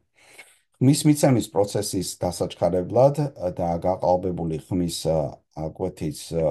კვეთისთვის გამოყოთ ბიომეტრიული იდენტიფიკაციის მონაცემები. ანუ თუ მე მგონი არსებობს უკვე ესეთი სისტემა, უბრალოდ ეს მხარეებს უნდა გადაეცეს და ბიომეტრიული იდენტიფიკაციის სისტემები შეუძლიათ მათ გამოიყენონ უკვე არსებული სისტემა, რომელიც დააჩქარებს პროცესს და ჩემი აზრით არ იქნება ეს რაც გაყალბების ახალი მეთოდი.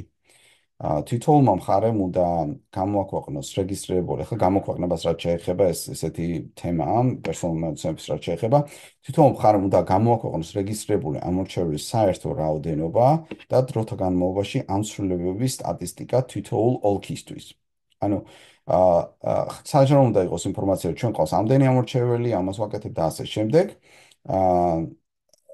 და ნებისმიერ ამორჩეველს თავის მხარეში უნდა შეეძლოს უსაფრთხო ონლაინ პორტალზე შესვლა და საკუთარი პირადი მონაცემების და ხმის სტატუსის შემოწმება მონაცემების სიზუსტის დასადასტურებლად. ანუ შევდივარ, ლოგინს ვაკეთებ და ვამოწმებ სად ვარ დარეგისტრირებული ჩემი მისამართი და ასე შემდეგ და დარეგისტრირებული თუ არა, რომ მე მივეცი ხმა ან არ მივეცი. თუ არ მივეცი და წერი არ მივეცი, ესე რაღაც პრობლემას შემიძლია გავაჩაჭირო.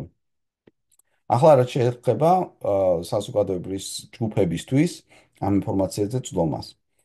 100 მიწერია ასეთნაირ 100 ამომრჩეველს იგივე მხარიდან უნდა ჰქონდეს უფლება შეიტანოს მხარის ფორმატით შედგენილი პეტიცია, ანუ მხარე ადგენს როგორი ფორმატით შედგება ეს პეტიცია, რომ მოითხოვონ რეგისტრაციის ჩანაწერის მისაღებად, ანუ ვინ არის ამ მხარეს ჩაწერილი მთლიანი სია, და შეიძლება ამაზე გარკვეული ფასიც დაწესდეს, რომ იყოს რაღაც ბარიერი, რომ ყველამ ყოველთვის არ მოითხოვოს. და რაღაცა ზღურბლი იყოს იმაზე თუ რამდენი იყოს ეს გადასახადი ამაზე და ჩანაწერებში შეიძლება შედიოდეს სრული სახელი დაბადების წელი დაბადების თარიღის გარეშე სრული მისამართი ხმის მიცემის ისტორია და არა როგორ მისახმა ანუ ვის მისა კი არა მისა თუ არა ის და ტელეფონი და ელფოსტა და ამ მონაცემების გამოყენება უნდა დაექვემდებაროს მკაცრ კონფიდენციალობის ხელშეკრულებას, აი ისეთ როგორც არის შვეიცარიის შემთხვევაში მაგალითად, და არა ამერიკის შემთხვევაში, რომელსაც საერთოდ ღია ეს ლისტები, ჯობია რაღაც ლიმიტები დაწესდეს იმაზე, თუ რამდენად ღია შეიძლება იყოს ინფორმაცია. და შემდეგ შეგვიძლია დაწესდეს მაგალითად ინფორმაციის შემდგომში განადგურების ვალდებულებაც ამ კონფიდენციალობის ხელშეკრულებაში და არასწორი გამოყენება დაიჭერება კანონით. საარჩევნო სიების სიზუსტეთან დაკავშირებით პრეტენზიები მიიღება მხარის საარჩევნო კომისიასთან არჩევნების დღემდე არაუღიანეს 30 დღისა. ანუ რაღაც ლიმიტი რომ თუ ვინმეს უნდა გასაჩივრება რომ ეს ლისტი არ არის სწორი ან ვიღაცები არიან იქ ვინც არ უნდა იყოს ეს 30 დღის ნამდე უნდა გაერკვას. აი ეს არის სულ, ну, აქ დავამატე ის, რომ ძალიან კარგი იქნებოდა ამ სისტემაში, რომ არსებობდეს საქართველოში გამართული პოსტა და საფოსტო კოდების სისტემა, რომელიც ყველგან იქნება საჯაროდ ცნობილი, რომ სად რომელ რაიონში და ასე შემდეგ რა საფოსტო ინდექსია და პოსტა პრაქტიკულად კარგად მუშაობდეს. ეს ცალკე საკითხია, მაგრამ არჩევნებთან კარგად იქნებოდა დაკავშირებული, რაც შეეხება ამ მრჩეველსა და მხარებს შორის კომუნიკაციას. აი ეს იყო, მე არ ველოდები რომ ვიღაცი იტყვის რომ ძალიან კარგია ან ცუდია, უბრალოდ დავფიქრდეთ ამაზე, ეს გაზიარებული იქნება ჩვენს შიდა დოკუმენტებში და შეგიძლიათ გადახედოთ, კომენტარები გააკეთოთ და მოიფიქროთ, რას ფიქრობთ ამაზე. ახლა შევწყვეტავ shares.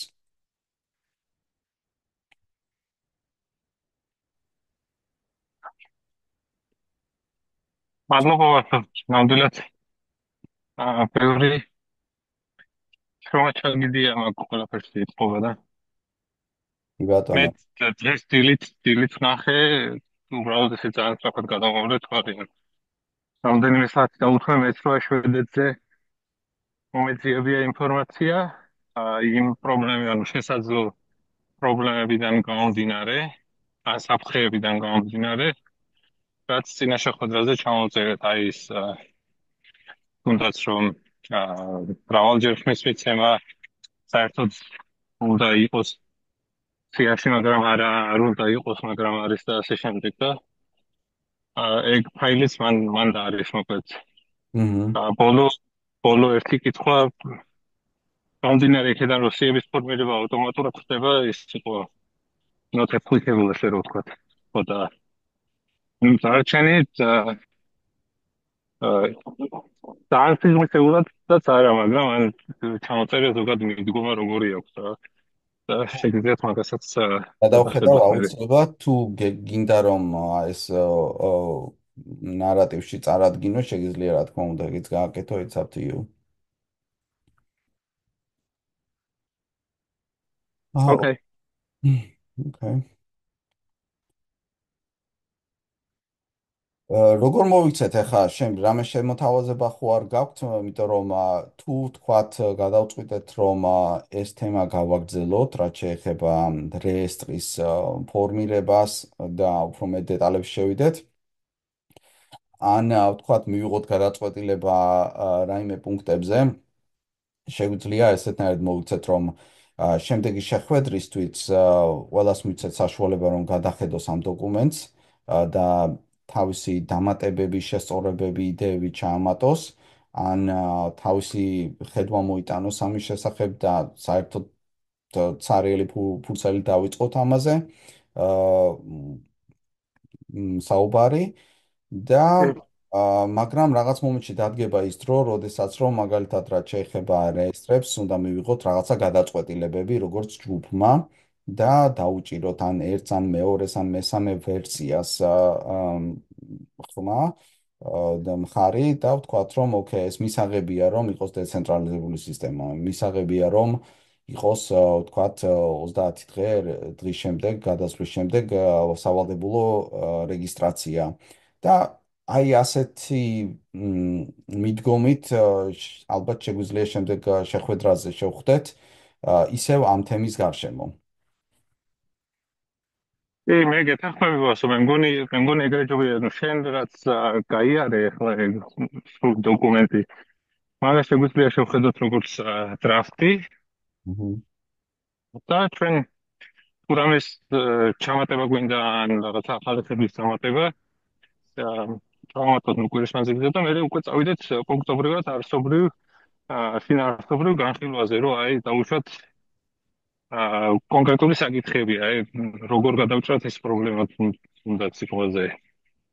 ან უნდა იყოს ცენტრალიზებული თუ არა ცენტრალიზებული, ან ჰიბრიდული და ასე შემდეგ მოკლედ რაღაცა უკვე უფრო მემართულება რომელიც უკვე შემდეგი შეხვედრიდან. რა თქმა უნდა. დათა ხელი გაქვთ აწეული. დიდი მადლობა, სულ ძალიან ღრმა და საინტერესო ანალიზი იყო და ინფორმაციული. მე გთავაზობთ, რომ იმ გამოცდილებით, რაც უკვე დაგროვდა, ხო არ გამოვყოთ პრობლემები, რომელსაც უნდა პასუხობდეს ჩვენი გადაწყვეტა.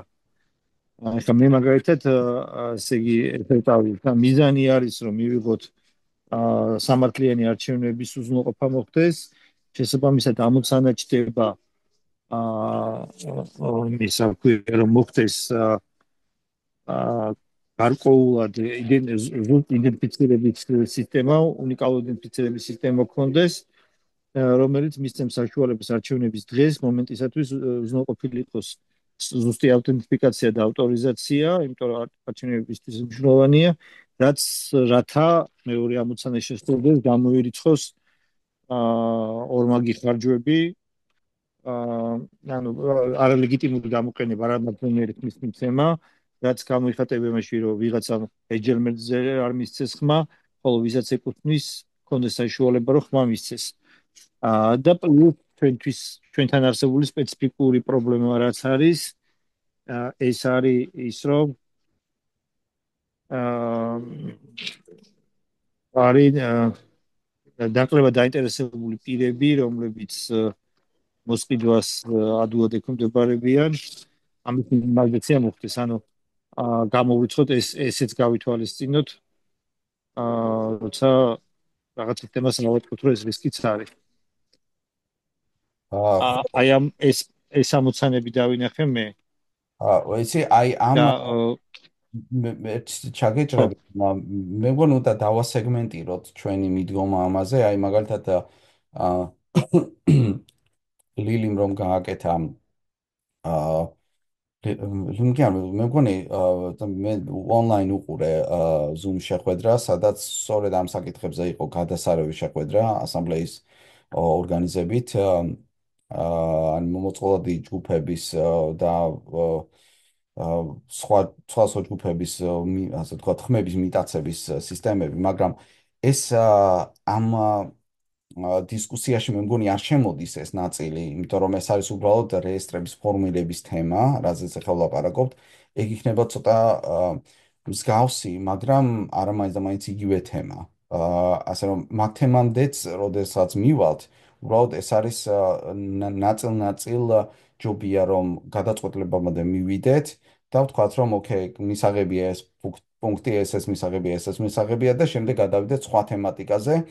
რომ არ გამოვიდეს ისე, რომ ჩვენი ფოკუსი დავკარგოთ ამ თემაზე და მე სხვა თემაზე გადავიდეთ და მაინც ადამიანები ვართ და დაგვავიწყდება ის ნაწილები, რაც უკვე გავიარეთ რამოდენიმე თვის წინ და შეიძლება თავიდან გამეორება მოგვიწიოს.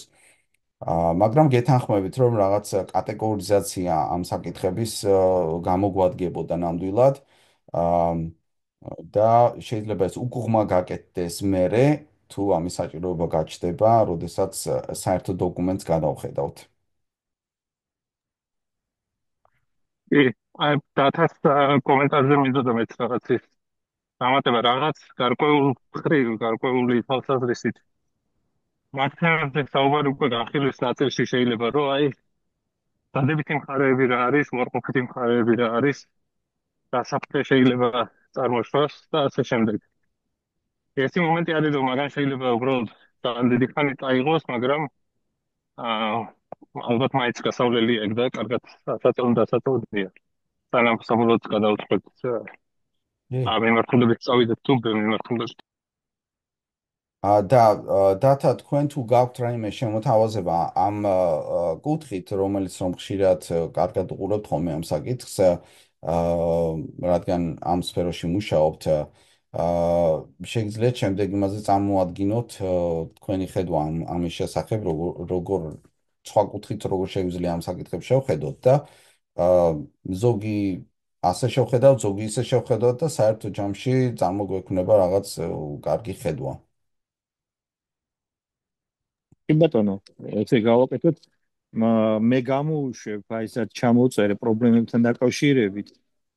რაღაც რომელიც მოგცემს გარკვეულ საშუალებას მოვახდინოთ მე ან მოგხმარება შევაფასოთ. იმიტომ რომ ჩვენთვის ხო მიზანი არის რომ მოვახდინოთ წარმატებული, ანუ ეს ხო თვითონ ნებისმიერი ინსტრუმენტი არის საშუალება და ანუ ეს რო კონდეს ისთვის არის ეს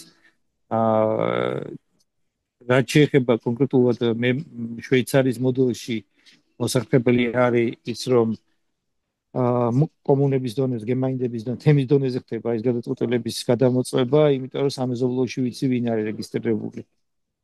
და არა მხარე მაინც თუნდაც მუნიციპალიტეტი ძალიან დიდია. აი ეს პატარა ერთეული ამ ხრივ ძალიან მნიშვნელოვანია. ერთი ამის პატარა ჩართვა მინდოდა. რო კონკრეტულად მოკლედ შემდეგ ისთვის წარმოვადგენ დათაბოდიშტი კითხვა თუ შეიძლება მაგ ნაწილზე პატარა კომუნებში გასაგებია, მაგრამ დიდ ქალაქებში რას აკეთებენ სამეზობლოსთან მიმართება? ანუ დიდ ქალაქებში როგორ ხდება ეგ საკითხი? ნუ სავარაუდოდ მანდაც იქნება თვითონ პარტია დაინტერესებული, გაუშვებს თავის შესაბამის წარმომადგენელს, თავის უბნება დაყოფს. იგივე შეგვიძლია ჩვენ მუნიციპალიტეტის დონეზე და მხარის დონეზე გააკეთო, გაყო მუნიციპალიტეტის დონეზე და შენი წარმომადგენელი გაუშვო თავის სამეზობლო გადაამოწმოს.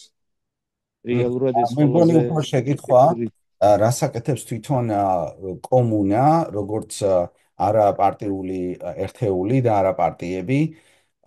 აი საქართველოში მაგალითად ხო შეიძლება რომელიღაცა მხარე თუ მუნიციპალიტეტებს დავარქვეთ მხარეს მაგალითად იყოს სულ 4000 ადამიანი და მეორე სხვა მხარე იყოს რა ვიცი მილიონი და რაღაც ასეთი.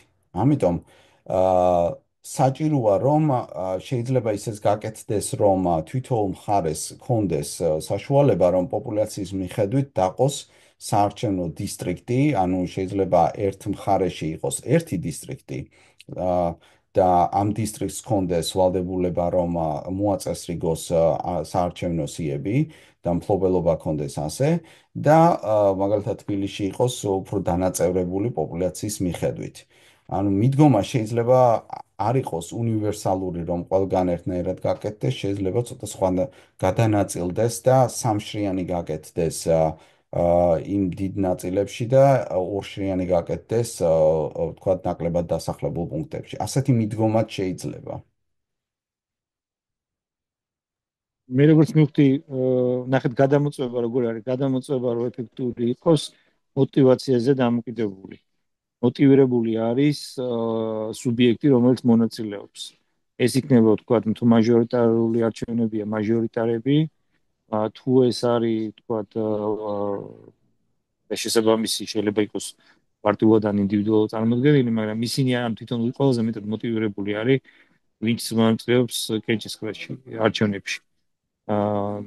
ინდივიდუალურ დონეზე ძნელია ყველაფერი გადამოწმდეს, მაგრამ სუბიექტი დაინტერესებულია. ამიტომ დიდი ერთეულიც როცა არის, იქაც შესაბამისი სუბიექტი ცდილობს რომ დაყოს, თვითონვე დაყოფს რა პატარ-პატარა უბნება თავისთვის არაფორმალურად და თითოეულ უბანზე ეყოლება ადამიანი, რომელიც თავის სამეზობლოს გადაამოწმებს. ანუ ეს მარტივად მოგვარდება ეს მე რო ვიყო მათ ადგილას ესე გავაკეთებდი. ვესაუბრობ დამკვირვებლებზე. არა დამკვირვებლებზე, საარჩევნო სუბიექტზე. და მაჟორიტარი ვარ. მე თბილისში ვარ. თბილისში ვარ მაჟორიტარი, ჩვენ უფრო დიდი უბანია. თვითონ სისტემაზე, ანუ მე მგონი კაპიტან იკითხა, რომ როგორ რა სიდიდის მეებზე ქონდაო, ხო, საუბარი, ანუ როგორ მოახერხებენ რომ თვითონ ეს კომუნების შესაბამისი ნაწილები იმართოს თქვა თბილისში, აი თბილისი ერთი უნდა იყოს, მაგალითად, ან ქუთაისი და ასე შემდეგ. რუსთავი თუ აქ უნდა დაიყოს, ქვედაყოფა უნდა მოხდეს, იმისთვის რომ საარჩევნო რეესტრი გაკეთდეს, ვთქვათ, თბილისის ამ ნაწილში, იმ ნაწილში, კიდე სხვა ნაწილში, ცალ-ცალკე, თუ მთელი თბილისი ერთი უნდა იყოს, რაღაც მსგავს. არჩევნო უბნის დონეზე შეიძლება, არჩევნო უბნის დონეზე რო გაკეთდეს, ეს შეიძლება. ნახე, ჩვენ შემთხვევაში ახლა არის თბილისის ნაყოფილი არის, თუ არ მეშლება 10 ქვე ერთეულად, ადმინისტრაციული ერთეულად. შესაბამისად შესაძლებელია რომ ის იგივე იყოს ამ 10 ერთეულს დაევალოს ამ სიების თქვა მოგროვება. ეს უკვე ტექნიკური ნაწილი მგონია. ეს მე მგონი ტექნიკის ფორმირება. მაგრამ აი რას ვამბობდი? არ იქნება პრობლემა. რომელიღაცა ძალიან ეს მაღალმთიანი რაიონი, ნუ მხარე დავარქვათ ამ შემთხვევაში და ან ხევი, ან ფშავი, ან ასე შემდეგ და რამოდენიმე 1000 ადამიანი ცხოვრობს, მაგრამ იმისი კიდე ნაწილებად დაყოფა, რამდენად მიზანშეწონილია, ამაზე დასაფიქრებელია კარგად, იმიტომ რომ იქ დაჭირდებათ რაღაც მუნიციპალური ერთეული, რომელიც დასაქმებას გამოიწვევს ადგილობრივ მოსახლეობაში, რომელიც ძალიან კარგია. უბრალოდ რამდენად შეძლებენ პატარ-პატარა ძალიან პატარა სოფლები და დასახლებები, რომ ამას ხელი მოკიდონ, ეს ამაზე იქნება დასაფიქრებელი. ხომ არ ჯობია, რომ ასეთ მეხშერად დასახლებულ ადგილებში გაკეთდეს ერთი და უფრო densely, უფრო მჭიდრო დასახლებულებში, თბილისი და ასე შემდეგ გაკეთდეს მრავალი. აი ამაზეა, როგორ შეიძლება მაშინ გამოდის, რომ იქ გამოვა ორშრიანი, სადაც იქნება ნაკლებად დასახლებული და სადაც ბევრი პოპულაცია, იქ შეიძლება გამოვიდეს, რომ ის არის მხარის ქვეშ არის სხვადასხვა საარჩევნო დისტრიქტი და არა ერთი და არის კიდე ფედერალური დონე.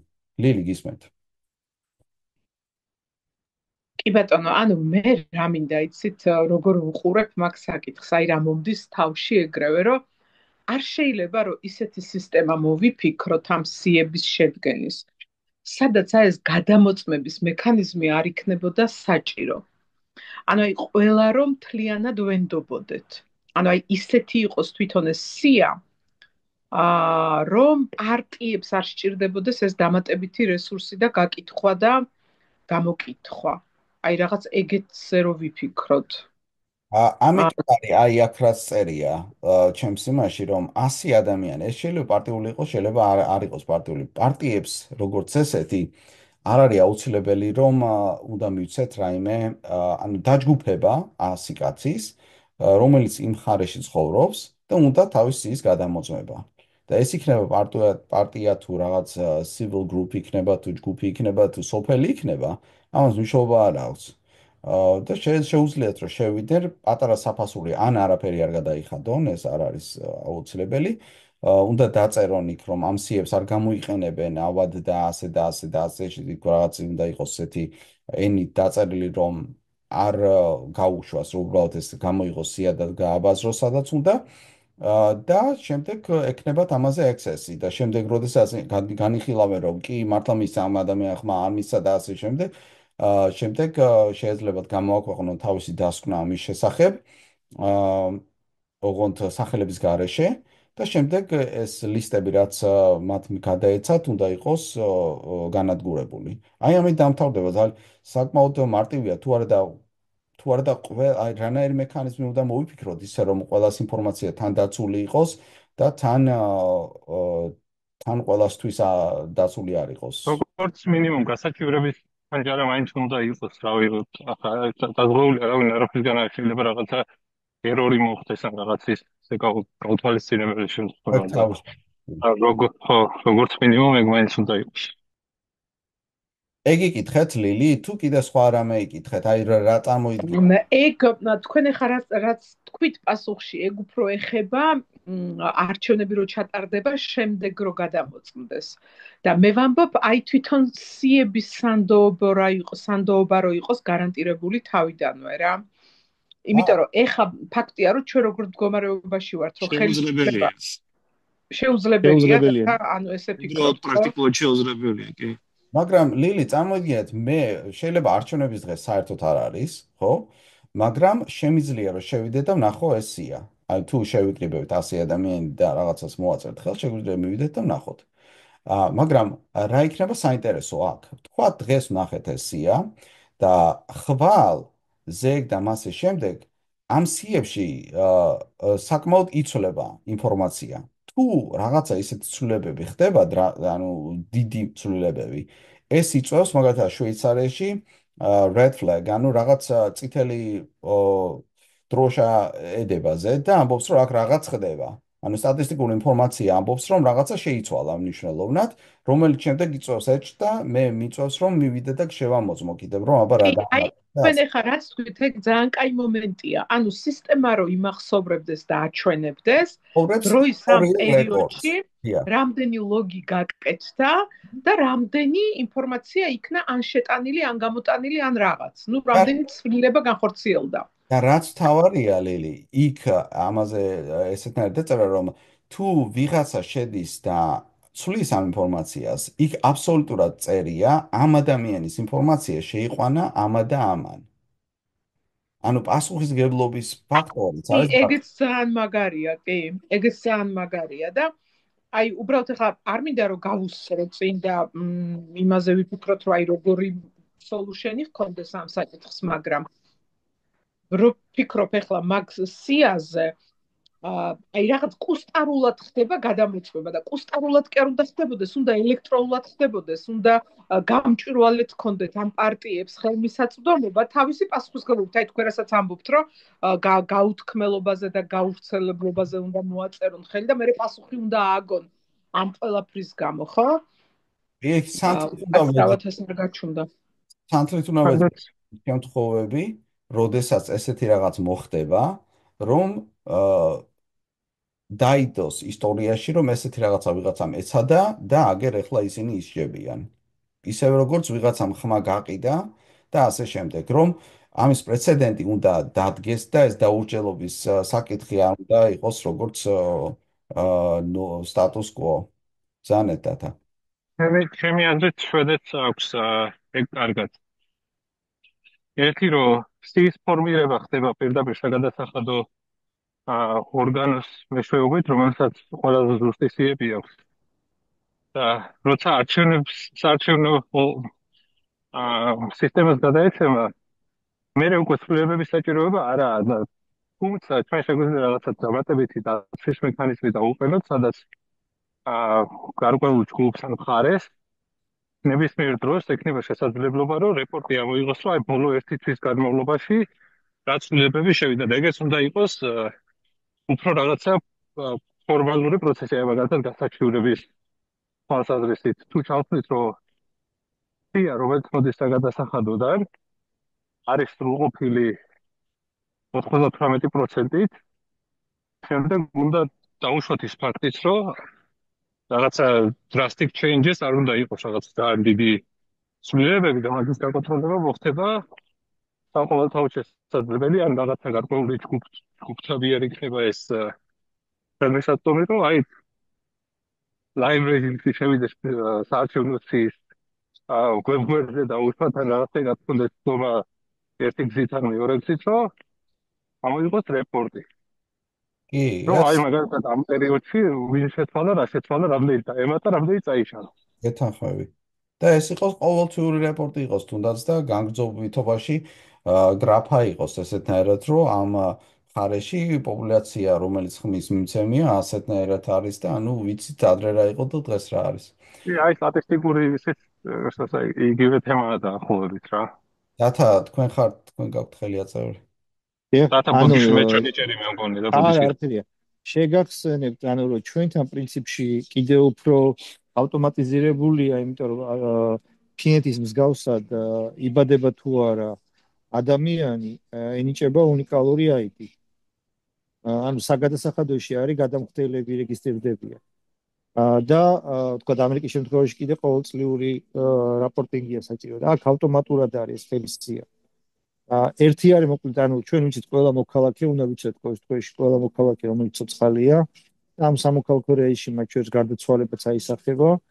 შეიძლება დაგვიანებით რაღაცა ის იყოს, მაგრამ აისახება. დაბადება ავტომატურად აისახება და სვალდებულება აქვს სამშობიაროებს, მათ უნდა ეს დაარეგისტრირონ. ამიტომ ეს ყველა მოქალაქის ელექტრონული სია გვაქვს ეს ერთი.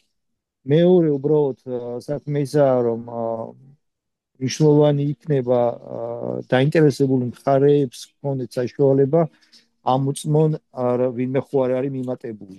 იმიტომ როგორც თქვენ ამბობთ, სანამ დინამიკას გადავალთ, სანამ ცვლაზე გადავალთ, ანუ თქვა სტატიურად გადამოწმდეს, თქვა რაღაცა 2025 წლის 1 მაისისთვის ამ კონკრეტულ თემში ვინ არის რეგისტრირებულები და მივდივარ და ვამოწმებ ამას. დაიხურა და თუ მე რაღაც ახალი ემატება, სისტემა შეუძლია ასე თქვას, რომ სახლის და გვარის გაუთქმელად თქვას, რომ დაემატა, ხო, არას თქვენ ამბობთ, რომ ახალი ლოგი, ახალი ჩანაწერი გაკეთდა და ვინ გააკეთა, პასუხისმგებელი პირი, იმიტომ რომ ეს საჯარო მოხელეა და ნუ შესაბამისად მოხდა ახალი დამატება და იქ შეიძლება იყოს მაგალითად არაპერსონიფიცირებული, მაგრამ თქვა გენდერული ნიშნი, თქვა იყოს, რომ მამაკაცი თუ ხალია და შეიძლება იყოს რეინჯი ასაკობრივიც რა, ანუ რა ასაკის არის, თქვა თუ უბრალოდ ასაკი არ გინდა. ეს გარკვეულად მოგცემდა მე მისცემდა საშუალებას დაინტერესებულ მხარეს მივიდეს და დამატებით კიდე გადაამოწმოს. ეს ტექნიკურად არ არის რთული. თუ ეს იქნებოდა, მე მგონია რომ ეს თუ იქნება, თქვა დეცენტრალიზებულ ინფორმაციულ სისტემაზე, რაღაც ბლოკჩეინზე აღწევილი, სადაც უბრალოდ არა ID, არამედ სხვა ნომერი იქნება მინიჭებული, უნიკალური ოღონდ, რომელიც შეიძლება არ იცის ყველა, მაგრამ ვიცით იცის სისტემამ, ყველა ჩანაწერი ტრანზაქცია იქნებოდა გამჭვირვალე. ამიტომ ამ უკვე დამატების შემთხვევაში უფრო ადვილი იქნება კონკრეტული უბანზე გადავამოწმო მართლა დაემატა თუ არა, ეს გამორიცხავდა ამ პრობლემას. უნიკალური, ასე ვთქვათ, საქმეა, რომ ახალი ის არ გაჩნდეს, ახალი ოთამაში არ გაჩნდეს. ამ შემთხვევაში, რა ვიცი, მე მგონი ეს პრობლემა მოგვარდება. ეს შეგვიძლია მოგდეს პრობლემა ძლიერი არ არის, აი ელემენტარულია ტაქსებს ავსებ, შეგაქვს ყოველ წელს ხარ ხმის მიცემი ეგითხოს, ნახე, ეგითხოს დამატებითი ახალი კულტურის გაჩენას, რომელიც არ არის, მეცაც გეტყვი იმათ, ვისაც დავალდებულებული აქვს. ისინიც კი რთულად ავსებენ და ეხლა ეს უკვე ითხოვს დამატებით იმას. მაშინ ოდესაც თუ თქვა ეს იქნებოდა ეს ამას მაინც აკეთებს და ფულს უთვით ამაში სამოქალაქო რეესტრი, ეს უკვე არის ამერიკაში უბრალოდ სამოქალაქო რეესტრი არ არსებობს. მაგრამ ამიტომ არის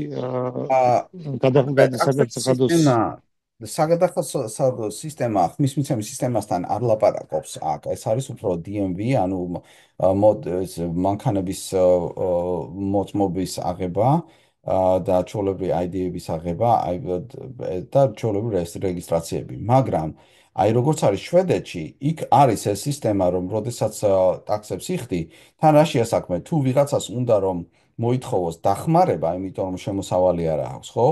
უნდა წარადგინოს თავის ტაქსების საშემოსავლო ფურცელი და იქ იმის მიხედვით გადაწყდება. შემდეგ ის მიიღებს თუ არა დახმარებას. ერთ-ერთი ვასო, მანდ ჩვენ რადგან ყველაფერი ავტომატიზირებული გვაქვს, ჩვენ შეგვიძლია ეს ყველაფერი ერთმანეთთან რა ბაზები ლაპარაკობენ ერთმანეთთან, შეგვიძლია დავასინქრონოთ. ეს არის სამოქალაქო რეესტრი, სადაც ყველა ადამიანი, ყველა მოქალაქე არის რეგისტრირებული და უპრობლემოდ იფილტრება, რომელი არის მის უფლების მქონე და რომელი არა. ცოცხალი და გარდაცვლილი და ასევე კიდე საზღვრისკვეთის სისტემა, რომელიც ასევე ავტომატიზირებულია, რომელიც ამბობს, რომ ამან ამ მონაკვეთში გადაკვეთა საზღვარი. ოღონდ ეს შეგვიძლია საჯაროდ ხელმისაწვდომი იყოს სახელის და გვარის და ID-ის გარეშე, მაგრამ სხვა ID იყოს რა, ანუ თქვა თუ ჩემი ID-ა 01 რაღაცა, იქ შეიცვლება და იქნება 9 რაღაცა, მაგრამ მიმული იქნება. საზღვარს ვკვეთავ, ჩანს რომ საზღვარი გადაკვეთილი მაქვს. თუ ეს ვჭირდება, ან ყველა სხვა მონაცემი, რომელიც საჭიროა, თუ თქვა სოციალური დახმარების სისტემაც რამეში საჭირო არის, ეს შეიძლება იყოს, ანუ როგორც ატრიბუტი მიწერილი ამ ID-ზე, რომელიც მოგცემს საშუალებას, რომ თუ ეს არ ვიცი არჩევნებისთვის მნიშვნელოვანია, მაგალითად სტატისტიკური ანალიზისთვის და ეს რამე სხვა პრობლემას არ წარმოქმნის, ესეც შეიძლება დასინქრონიზდეს, იმიტომ რომ ესეც ავტომატიზირებულია ჩვენთან.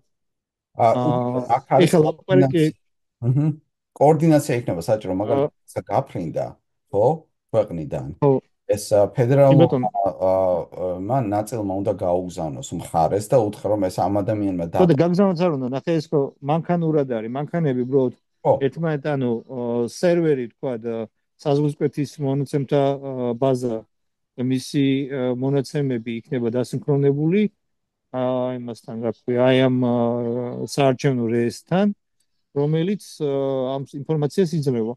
მაგრამ ასახავს უბრალოდ არის დეცენტრალიზებულია ყველაფერი და დეცენტრალიზებული რაღაცა დეცენტრალიზებული კი არის, მაგრამ ეს მონაცემები ცენტრალიზებული დეცენტრალიზებული ხო პრინციპში სულ ერთია. დეცენტრალიზებული შეიძლება იყოს სისტემა, რომ უბრალოდ სერვერმა არ იმაიმუნოს.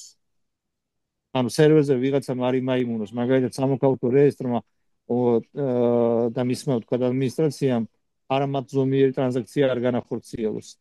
ისე რომ კვალი არჩევ. ეს პრობლემაა მოსაგვარებელი, თორე სხვა შემთხვევაში მონაცემები მაგალითად სადღა რეგისტრირებული, მე შეიძლება დავრეგისტრირდე ჩემ თემში, ეს მონაცემები ავტომატურად დაისახება სისტემაში და მოჩერილი, ანუ უფლებამოსილება შეიტანოს თულება შეიძლება კონდეს შესაბამის მუნიციპალიტეტს პირობითად რა. პირველ თუ მეორე დონეს უერთიერად იქნება, მაგრამ სისტემაში ეს აისახება, ოღონდ სისტემაში ჩემი სახელი და გვარი და ID იდენტიფიკატორები არ გამოჩნდება, მაგრამ ის კონვერტირდება შესაბამის ID ნომრად, სხვა ID ნომრად, უკვე საარჩევნო ID ნომრად და ყველა ის ინფორმაცია, რომელიც არჩევნებისთვის საჭიროა და არ წარმოქმნის რაიმე სხვა პრობლემას, როგორც ატრიბუტი შეიძლება დაემატოს, როგორც მაგალითად ჩემი სქესი, თუმცა ჩემი ასაკი, ჩემი სოციალური დახმარების პროგრამაში ვარ თუ არა, ან რაიმე კიდე სხვა მონაცემი, ეს რომელიც შემსაბოლოო იდენტიფიცირებას არ შეუწყობს ხელს. პერსონალურ იმას, ხო, პერსონიფიცირებას არ შეუწყობს ხელს. მაგრამ უნიკალურობას უზრუნველყოფს. რომ მე ორმაგი ხარჯვა არ იყოს რა. მე თქონია რომ საერთო სია ყველა ვარიანტი უნდა არსებობდეს, რაღაცა საერთო სია, რასაც იმ ლოკალურ პატარა რაღაცებსაც ექნება რეფერენსის საშუალება და გადამოწყების საშუალება, რომ ერთმანეთი გააკონტროლოს. რო ჩაწერა შეიძლება კონდეს დეცენტრალიზება, ანუ ქვევიდან ზევით იყოს ჩაწერა და არა ზევიდან. ზევიდან ქვევიდან ხო, ცენტრალური სია შეიძლება არსებობდეს, მაგრამ წვდომა იყოს შეზღუდული, ანუ პაროლი იმაზე აქვს გარკვეულ მუნიციპალიტეტებს იმ პროგრამის რაღაცა ნაწილზე. ამ რეესტრზე, სხვა რეესტრზე სხვებს აქვს მარტო წვდომა და ასე შემდეგ, ანუ სისტემა ისეთნაირად გამართული, რომ არ აძლევს საშუალებას, რომ ყველასი შეცვალოს. ნუ ეს ერთ-ერთი 99% დარწმუნებული ვარ, თეორიულად უშუალოდ რომ გადავამოწმო. შვეიცარიაში მოქალაქეობაც რომ მიიღო, შენ მოქალაქე ხარ არა ფედერაციის, არა კანტონის, არამედ კომუნის. ანუ თემის მოქალაქე ხარ. ან თემა უნდა მიგიღოს. თემში იღებ მოქალაქეობას, კონკრეტულ თემში ხარ. ამიტომ არის რომ ეს უკვე არის დაშვების ავტორიზაციის უფლებებზე ვლაპარაკობთ ახლა ჩვენ, ვინც ეკნება უფლება ამ ბაზაში მონაცემები შეიტანოს. მაგრამ პრინციპში უკვე ცენტრალიზებული გვაქვს. ხა ეს კარგია თუ ცუდი, ცალკე სამժელოა, მაგრამ ამ ეტაპზე ეს გვაქვს. ამიტომ ამის გამოყენება ხდება. პარადოქსი ის არის, რომ მიხედვით იმისა, რომ ეს გვაქვს, CSGO კიდე დამატებით თვითონ აკეთებს ამ სიას. მაშინ როდესაც შეუძლია რომ უბრალოდ ავტომატიზაციას მივანდოთ ეს და ტექნოლოგიას მივანდოთ ეს და სულ არ ჭირდება ვიღაცა ამას ხელახლა აკეთებს აკოპირებს და ასე შემდეგ.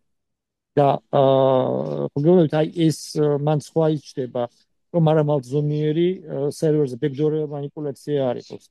backdoor манипуляция როგორ გამოვიწყოთ დღეს ტექნოლოგიურად ხარ ბლოკჩეინით ეს პრობლემა არ არის და შეიძლება ეს კითხვა დავსვათ და არა ის როგორ შექმნათ ეს სია. ანუ მე მგონი მათ პრობლემა არის ბექდორ მანიპულაციის. ვიღაცამ არამართლზომიერი ჩანაწერები არ განახორციელოს. არამართლზომიერად. ეს მოგვარებადია. ეს მოგვარებადია. მეორე კანონმდებლობა უნდა იყოს იმის საფუძველი, რომ აქ იყოს სამყარო მხარე და არა ფედერალური მმართველობა, რომელსაც შეუძლია ამაზე კონდეს კონტროლი წლომა და ასე შემდეგ და მე რომ მკითხავ კომუნალ სერვერები იდგა თვითონ მოდელი უფრო მომწონს. მეც სადაც უბრალოდ რაოდენობა ხალხის რაოდენობა კომუნიკი არ ეკეთებს. თვითონ თემი წერს ამას. ხალხის დონეზე ხდება ეს შეიძლება კონდეს ცოტა და დასაფიქრებელი მეტი არაფერი, თორე ხარეს რას დავარქმევ, თემს დავარქმევ თუ სამდომნიანს თუ ორდონიანს შეიძლება მე უბრალოდ ვამბობ მიზანშეწონილი სხვადასხვა მხარეში სხვადასხვა იყოს, მაგრამ ამაზე ვიფიქროთ. ლილი, თქვენ кайხანია ხელი აწეული გაქვთ და ბძანეთ. კი, მადლობა. ანუ ესე იგი მე რას მინდა რომ ხაზი გავუსვა. ნუ ჯერ ერთი ჩვენთან უკვე ელექტრონიზებულია მთელი სია, ხო? და რა ვიცი ახლა ამისი დაშლა და დანაწევრება რატომ უნდა იყოს ღირებული ვერ ხვდები.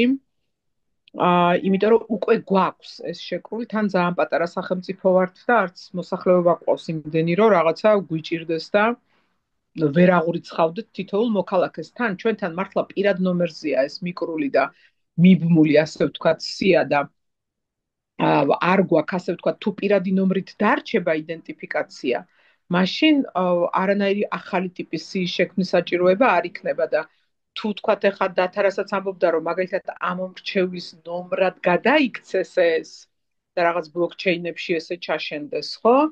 მაშინ იგივენაირად შეიძლება ხო ეს უნიკალური ნომერი გადაიქცეს აი ამ ამომრჩევლის ნომრად, ასე ვთქვათ, ხო? და გიპასუხებთ ლილი ამაზე ეს მხოლოდ ერთი ნაწილია, ანუ ჩემი იმის. ხო, მე დაუბრუნდეთ მაშინ მეორე ნაწილს ამასთან დაკავშირებით ვიყვირას რომ ჩვენ უნდა ავირჩიოთ რა არის ჩვენი პრიორიტეტი. ერთი ის რომ იყოს უფრო ცენტრალიზებული, ეფექტურად მომართული, არადუპლიცირებული, უკვე გვაქვს ამ აზრზე დაფუძნებული თუ ისეთ სისტემა გვინდა რომელიც იქნება გაუტეხავი ნაკლებად ფეხწამოსდედები და ავი აქტორებისთვის ადვილად გამოყენებადი ერთ წერტილში. მე მგონი ის ტკივილები რაც შეიძლება რომ ამას მოყვეს რომ გადავიდეთ დეცენტრალიზებულ მოდელზე ღირს იმად რომ სამომავლოდ ეს პრობლემა რაც დღეს გვაქვს რომ ერთი მოსადები წერტილია CESCO სახით და რამოდენიმე ადამიანს შეუძლია შეცვალოს მთელი ქვეყნის ბედი ამისგან რომ დავიზღოთ აი მაგაზე მინდა ზუსტად ვასილ, ამიტომ მაგ პრობლემაზე საპასუხოდ რომ ვიღაცამ ბოროტად არ გამოიყენოს და ამ შემთხვევაში კი არა და ყველა შემთხვევაში ეგ ვიღაცა არის სახელმწიფო, ანუ ვინც ის მართველი პარტია, ვინც ხელისუფლებაშია, ხო? მაგაზე საპასუხოდ სიების დეცენტრალიზება არ მგონია რომ იყოს გამოსავალი. ამიტომ მე როცა წეგან გისმენდით და ვფიქრობდით თან, ვფიქრობ ესეთ რაღაცას. ხომ არ შემოვიყვანოთ ამ პროცესში უფრო მეტი აქტორი, რომელიც გარკვეულ დონეზე საჯაროებას უზრუნველყოფს და ესენი რომ იყვნენ ის პოლიტიკური პარტიები, რომლებიც რეგისტრირდებიან არჩევნებში და მონაწილეობენ არჩევნებში. და რატო? იმიტომ რომ თუ ამ პოლიტიკურმა პარტიამ დააკმაყოფილა ყველა ცენზი, რაც კანონმდებლობით არის დაწესებული და მონაწილეობს არჩევნებში, იმისი შანსიც ხოა, რომ აბსოლუტური უმრავლესობა მოიპოვოს და გაიმარჯვოს და ანუ მთელი სახელმწიფო ხვალ გადაიბაროს, ხო? და შესაბამისად, რატომ უნდა იყოს დღეს პრობლემა, რომ აი ეს რეგისტრირებული სუფთა პარტიები იყვნენ დაშვებულნი იგივე რეესტრებთან და იგივე, ნუ თუ რეესტრების დონეზე არა, ნუ მაშინ ჯერთი რატო არა, მაგრამ თქვა თუ ცესკოსია დარჩება ცესკოსიასთან თუ არა და აი ამ სააგენტოს სიასთან, სადაც ყველა ამორჩეველი არის უნიკალური ნომრით. კიდევ ვიმეორებ იმას, რომ კონფიდენციალობის შესახებ ხელმოწერა და ვალდებულება და სისხლის სამართლის პასუხისმგებლობა, რომ ბოროტად არ გამოიყენოს და არ გაავრცელოს, ეს ბაზისია და ანუ ამაზე აღარ ვიდაოთ, მაგრამ პარტია, რომელიც ხვალ შეიძლება ხელისუფლება გახდეს, დღეს რატო არ შეიძლება, რომ ესეთი აკრედიტებული პარტიები, ანუ რეგისტრირებული პარტიები იყვნენ დაშვებულნი CF-თან. რატო? იმიტომ რომ ეს შექმნიდა მექანიზმს, რომ ხელისუფლებაში მყოფ მმართველ პარტიას ეცოდინებოდა, რომ რაც არ უნდა გააფუჭოს, ეს ეგრევე დასანახი იქნება ყველა სხვა მოთამაშე პარტიისთვის. და ზოგადად ვიდრე ჩვენ აქვს თომა. არა აქვთ. როგორ არ აქვს? რიცებზე თომა აქვს თავისი მე მგონი ოპოზიციას აქვს. ოპოზიციურ პარტიას აქვს თომა, შეუძლიათ მონახოს ადამიანი. უბრალოდ ეს ლისტები არის იმდენად გაბერილი და არ იცი მართლა ვინ არის შიგნით. მაგას ვამბობ. რაზეც დღეს ოპოზიციას წვდომა აქვს და რა ფაილებადაც ცესკო აძლევს, ეგ არ არის თანაბარწონიანი წვდომა, რაც აქვს მმართველ პარტიას და რაც აქვს ოპოზიციურ პარტიებს. ანუ მე ამით მეორე პრობლემასაც ვხედავ და ვაყენებ სამსჯელოდ, რომ ხო არ ვიფიქროთ მაგაზე, რომ ზოგადად როგორ გავუთანაბროთ სტატუსურად ერთმანეთს ძალაუფლებაში მყოფი ისა რა ქვია პარტია, ანუ მმართველი პარტია და ოპოზიციური პარტიები, იმიტომ რომ ვიდრე მაგათ არ გავათანაბრებთ, იქამდე საკათანს უკვე ცუდი გამოცდილებები გვაქვს ძალიან და ეს ტკივილები კარგახანს არ გაივლის. დავამთავრეთ მაშინ. დაამთავრეთ თქვენ უკაცრავად გაწყვეტინეთ. არა, ეს მინდოდა, რომ ამაზე გასაგებია, უყურეთ რა შეასაქმე. თუ ჩვენ ვაშენებთ ისეთ დემოკრატიას, რომელიც რომ მრავალ ბუჯზე დგას, ცესკოს ცენტრალიზება და ამაზე დაყენება, ეს იქნება ძალიან დიდი შეცდომა. მესმის რასაც ამბობთ, რომ ხვალ შეიძლება მოვიდეს პარტია, რომელიც რომ ყველაფერს გადაწონის და მაინც ექნება მოდება ყველა რაიონზე, ყველა მხარეზე და ასე შემდეგ, მაგრამ თუ მხარე იქნება თავისი ინტერესების გამტარი აქ, უფრო ნაკლებად მოხდება ამ ინტერესების მიტაცება და უფრო გაუჭირდება თვითონ ამ ერთ პარტიასაც კი, რომ მივიდეს და ის მხარის მაგრამ მხარეში ვის გულისხმობთ ვასილ, იმიტომ რომ მხარე დღეს არის აღარაფერი აღარ არსებობს. ყველაფერი არის ოლიგარქის მიერ აი დავასრულებ ამ შეკითხვას, ანუ დღეს ხო არაფერი აღარ არსებობს, მხარეც და არა მხარეც. ეს ხდება საქართველოს ისეთ შემთხვევაში, როდესაც ჩვენ გვინდა როგორ გვინდა მოვაწყოთ, ანუ ხვალ რომ დაიშალა მთლიანად რუსეთი, გაიხსნა საზღვრები და დაიბომბა ყველაფერი, რას ვაკეთებთ, როგორ ვაკეთებთ, რა წესების ქვეშ ვამყარებთ წესრიგს. აი ამაზეა საუბარი და როდესაც გვაქვს ამის საშუალება, შეგვიძლია თუნდაც შვეიცარიის მოდელი შემოვიტანოთ და გავაკეთოთ, როდესაც რომ კანტონებს აქვს იმდენი ძალაუფლება, რამდენიცაც ისინი გაწვდებიან, ანუ ჩვენს მხარეებს და მხარეების ქვეშ რას გულისხმობ, ეს სხვადასხვანაირად შეიძლება ამაზე შევთანხმდეთ, ეს იქნება მუნიციპალიტეტი თუ რეგიონი, ეს კიდე სხვა დისკუსიაა, მაგრამ თუ იქნება კანტონური სისტემა აწყობილი საქართველოში, ანუ შტატების მსგავსი სისტემა, მაშინ შტატებს აქვთ იმდენი ძალაუფლება, რომელიც რომ საერთოდ ფედერალურ ერთეულს არ გააჩნია. ამიტომ რომ ასე რომ ძალათა გადანაწილება ხდება უფრო ქვევით და არა ზევით. და შესაბამისად არჩევნებს რაც შეეხება, თუ მასთან ამ სისტემასთან ერთად მოხდება ასეთნაირად დეცენტრალიზაცია ძალაუფლების და არჩევნებისაც, მაშინ ეს გადასვავს ქვეყანას იმდენ ბურჯზე, რომელსაც უბრალოდ მართლა ატომური ბომბი თუ დაარღვევ. ამიტომ მე ვფიქრობ, რომ არჩევნების აქედან გამოტოვება ცალკე იქნება შეცდომა. დეცენტრალიზაცია აუცილებლად უკეთესი იქნება.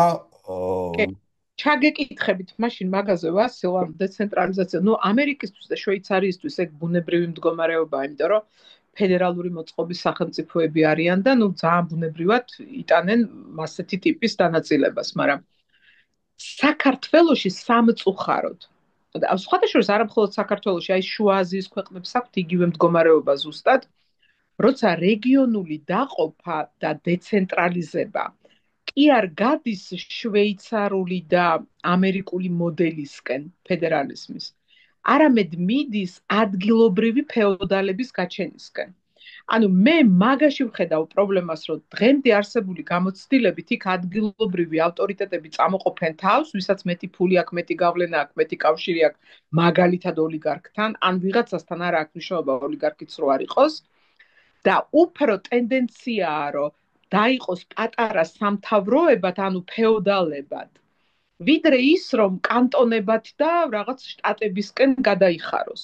უბრალოდ მე ამ კონტექსტიდან ვერ გამოვდივარ, იმიტომ რომ ვიცი მე აქრასახეს იღებს. ბევრჯერ გვაქვს ნანახი და იმიტომ. და ამ საფრთხეს ვხედავ. თორე ის კი არა, რომ რაღაც ფედერალური მოწყობა ცუდია და დეცენტრალიზაცია ცუდია, მაგას არ ვამბობ. მე მგონი ძალიან ეს საფრთხე გვექნება და რას ვუძავთ მაგას. აი, ბევრი საკითხი გადის თვითონ მოწყობაზე და ჩავერთვები თუ შეიძლება. კარგი მაგალითი მოიყევით ცენტრალური აზია, სადაც დეცენტრალიზაცია საერთოდ არ არის. ultracentralizებული სახელმწიფოებია და ამიტომაც არის ფეოდალები. იმ ფეოდალების არსებობა დამოკიდებულია ცენტრში ვინზის. რომ ხვალ შეიძლება მიადგეს და ეს ფეოდალი, ამიტომ იქ დეცენტრალიზაცია ფაქტიურად საერთოდ არ არის, ფაქტიურად კი არა, უბრალოდ არ არის. ეს ერთი, ხა მეორე ნახეთ, დღევანდელი ტექნოლოგიებით ორად გავმიჯნოთ რა საკითხი. ერთი არის სწორი სიების ფორმირება და მეორე საკითხი არის გადამოწმება. ამ სიების შევსება და მე მათი გადამოწმება რომ იყოს სწორედ შევსებული. იმისთვის რომ დღევანდელი ტექნოლოგიები გვაძლევს საშუალებას, რომ ერთის მხრივ ჰქონდეს მთლიანობის სურათის დანახვის საშუალება და მეორე მხრივ ეს არ იყოს ერთგან თავმოყრილი. ამიტომ ცენტრალური სერვერი ცენტრალურ საარჩევნო კომისიაში აღარ გვჭირდება დღევანდელი ტექნოლოგიები. ის მოდელი, რასაც გთავაზობთ, არის სწორედ ის, რომ გავაქროთ ეს ცენტრალური სერვერი, რომელიც იძლევა საშუალებას ბექდორ მანიპულაციის იმ პოლიტიკური ძალისთვის, ვინც აკონტროლებს CSGO-ს და ამის ნაცვლად შემოვიტანოთ ტექნოლოგიური გადაწყვეტა, რომელიც ამას გამორიცხავს, მაგრამ იმავდროულად გამორიცხავს ადგილზე და სიებით მანიპულაციას, უკვე ქვედა დონეზე მანიპულაციას.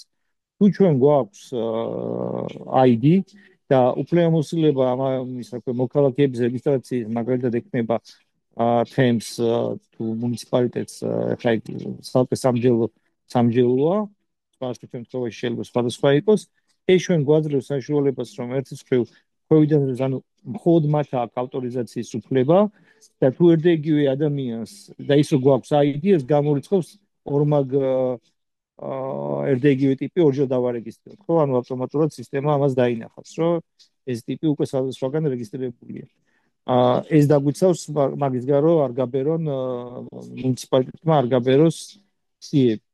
ეხლა მეორე საკითხი არის და ამის ასე ვთქვათ ქროს-ჩეკინგი იქნება სამოქალაქო რეესტრიდან, საგადასახადოებიდან, რა ქვია, შეგვიძლია საგადასახადოდ ჩავთოთ, საზღვრისკოთიდან, სოციალური დახმარების სისტემებიდან და იმავდროულად ეს თუ იქნება როგორც თქვი დეპერსონიფიცირებული და ოღონდ ყველასთვის ხელმისაწვდომი, მოქალაქეებისთვის ხელმისაწვდომი, მაგალითად სტატისტიკური მონაცემების დონეზე, რომ ID გარდაისახა არ მოჩვეულის ID-დად, ამიტომ ვერ დაუკავშირებ, მაგრამ სამაგიეროდ ხედავ მის case, მის სოციალურ სტატუსს, მის ასაკსაც შეიძლება არ იყოს ზუსტად 18-ის არის, არამედ 18-დან 25 წლამდეა, ხო? ეს მოგცემს საშუალებას, რომ გარკვეულად მოქალაქეებმაც აკონტროლოს.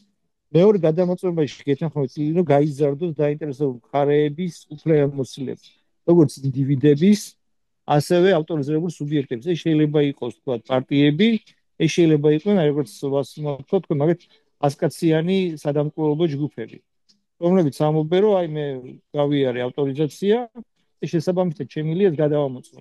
ყველაზე პრაქტიკული არის აი ესე შვეიცარიის მოდელი, რომელიც მე ამას ვამოწმებ ჩემი თემის დონეზე. მაგრამ ხა თუ მე ვარ ის რა ქვია სადამკვირვებლო მისია და გული შემტკივა, მაშინ ამას მოვახერხებ, რომ გყავდეს ვიზუალურად გყავდეს ჩემი წარმომადგენელი, რომელმაც თავის მეზობლები იცის. ეს შეუძლია გადაამოწმოს. ან თუ მე ვარ მაჟორიტარი, ან თუ მე ვარ პარტია, ასევე ვზრუნავ იმაზე, რომ გადავამოწმო სიები ადგილზე, ეს არ წარმოადგენს სირთულეს. თუ ამას ანუ ყავს შესაბამისი ადამიანი, თუ შესაბამისი ადამიანი არ მყავს, ფაქტობრივად მაშინ ანუ ის ერთი ადამიანის თუ არ მყავს, რომელსაც ისეთი мотиваცია აქვს, რომ ეს გადაამოწმოს, ну ნიშნავს რომ მე პრინციპში რა არჩევნები უნდა მოვიკო, ხო? ანუ აპრიორი არანაირი ძალის არ აქვს. ამიტომ ჩემი რო დაუბრუნდეთ შევაჯამ, ჩემი შემოთავაზება გავყოთ ორად, ერთი არის სიების ფორმირება როგორ ხდება, მონაცემების შეყვანა და როგორ ხდება მე ამ სიების ვალიდაცია, მისი გადამოწმება და რა შეიძლება იყოს გამოსავალი რომ ის სიები მართლაც იყოს ვალიდური.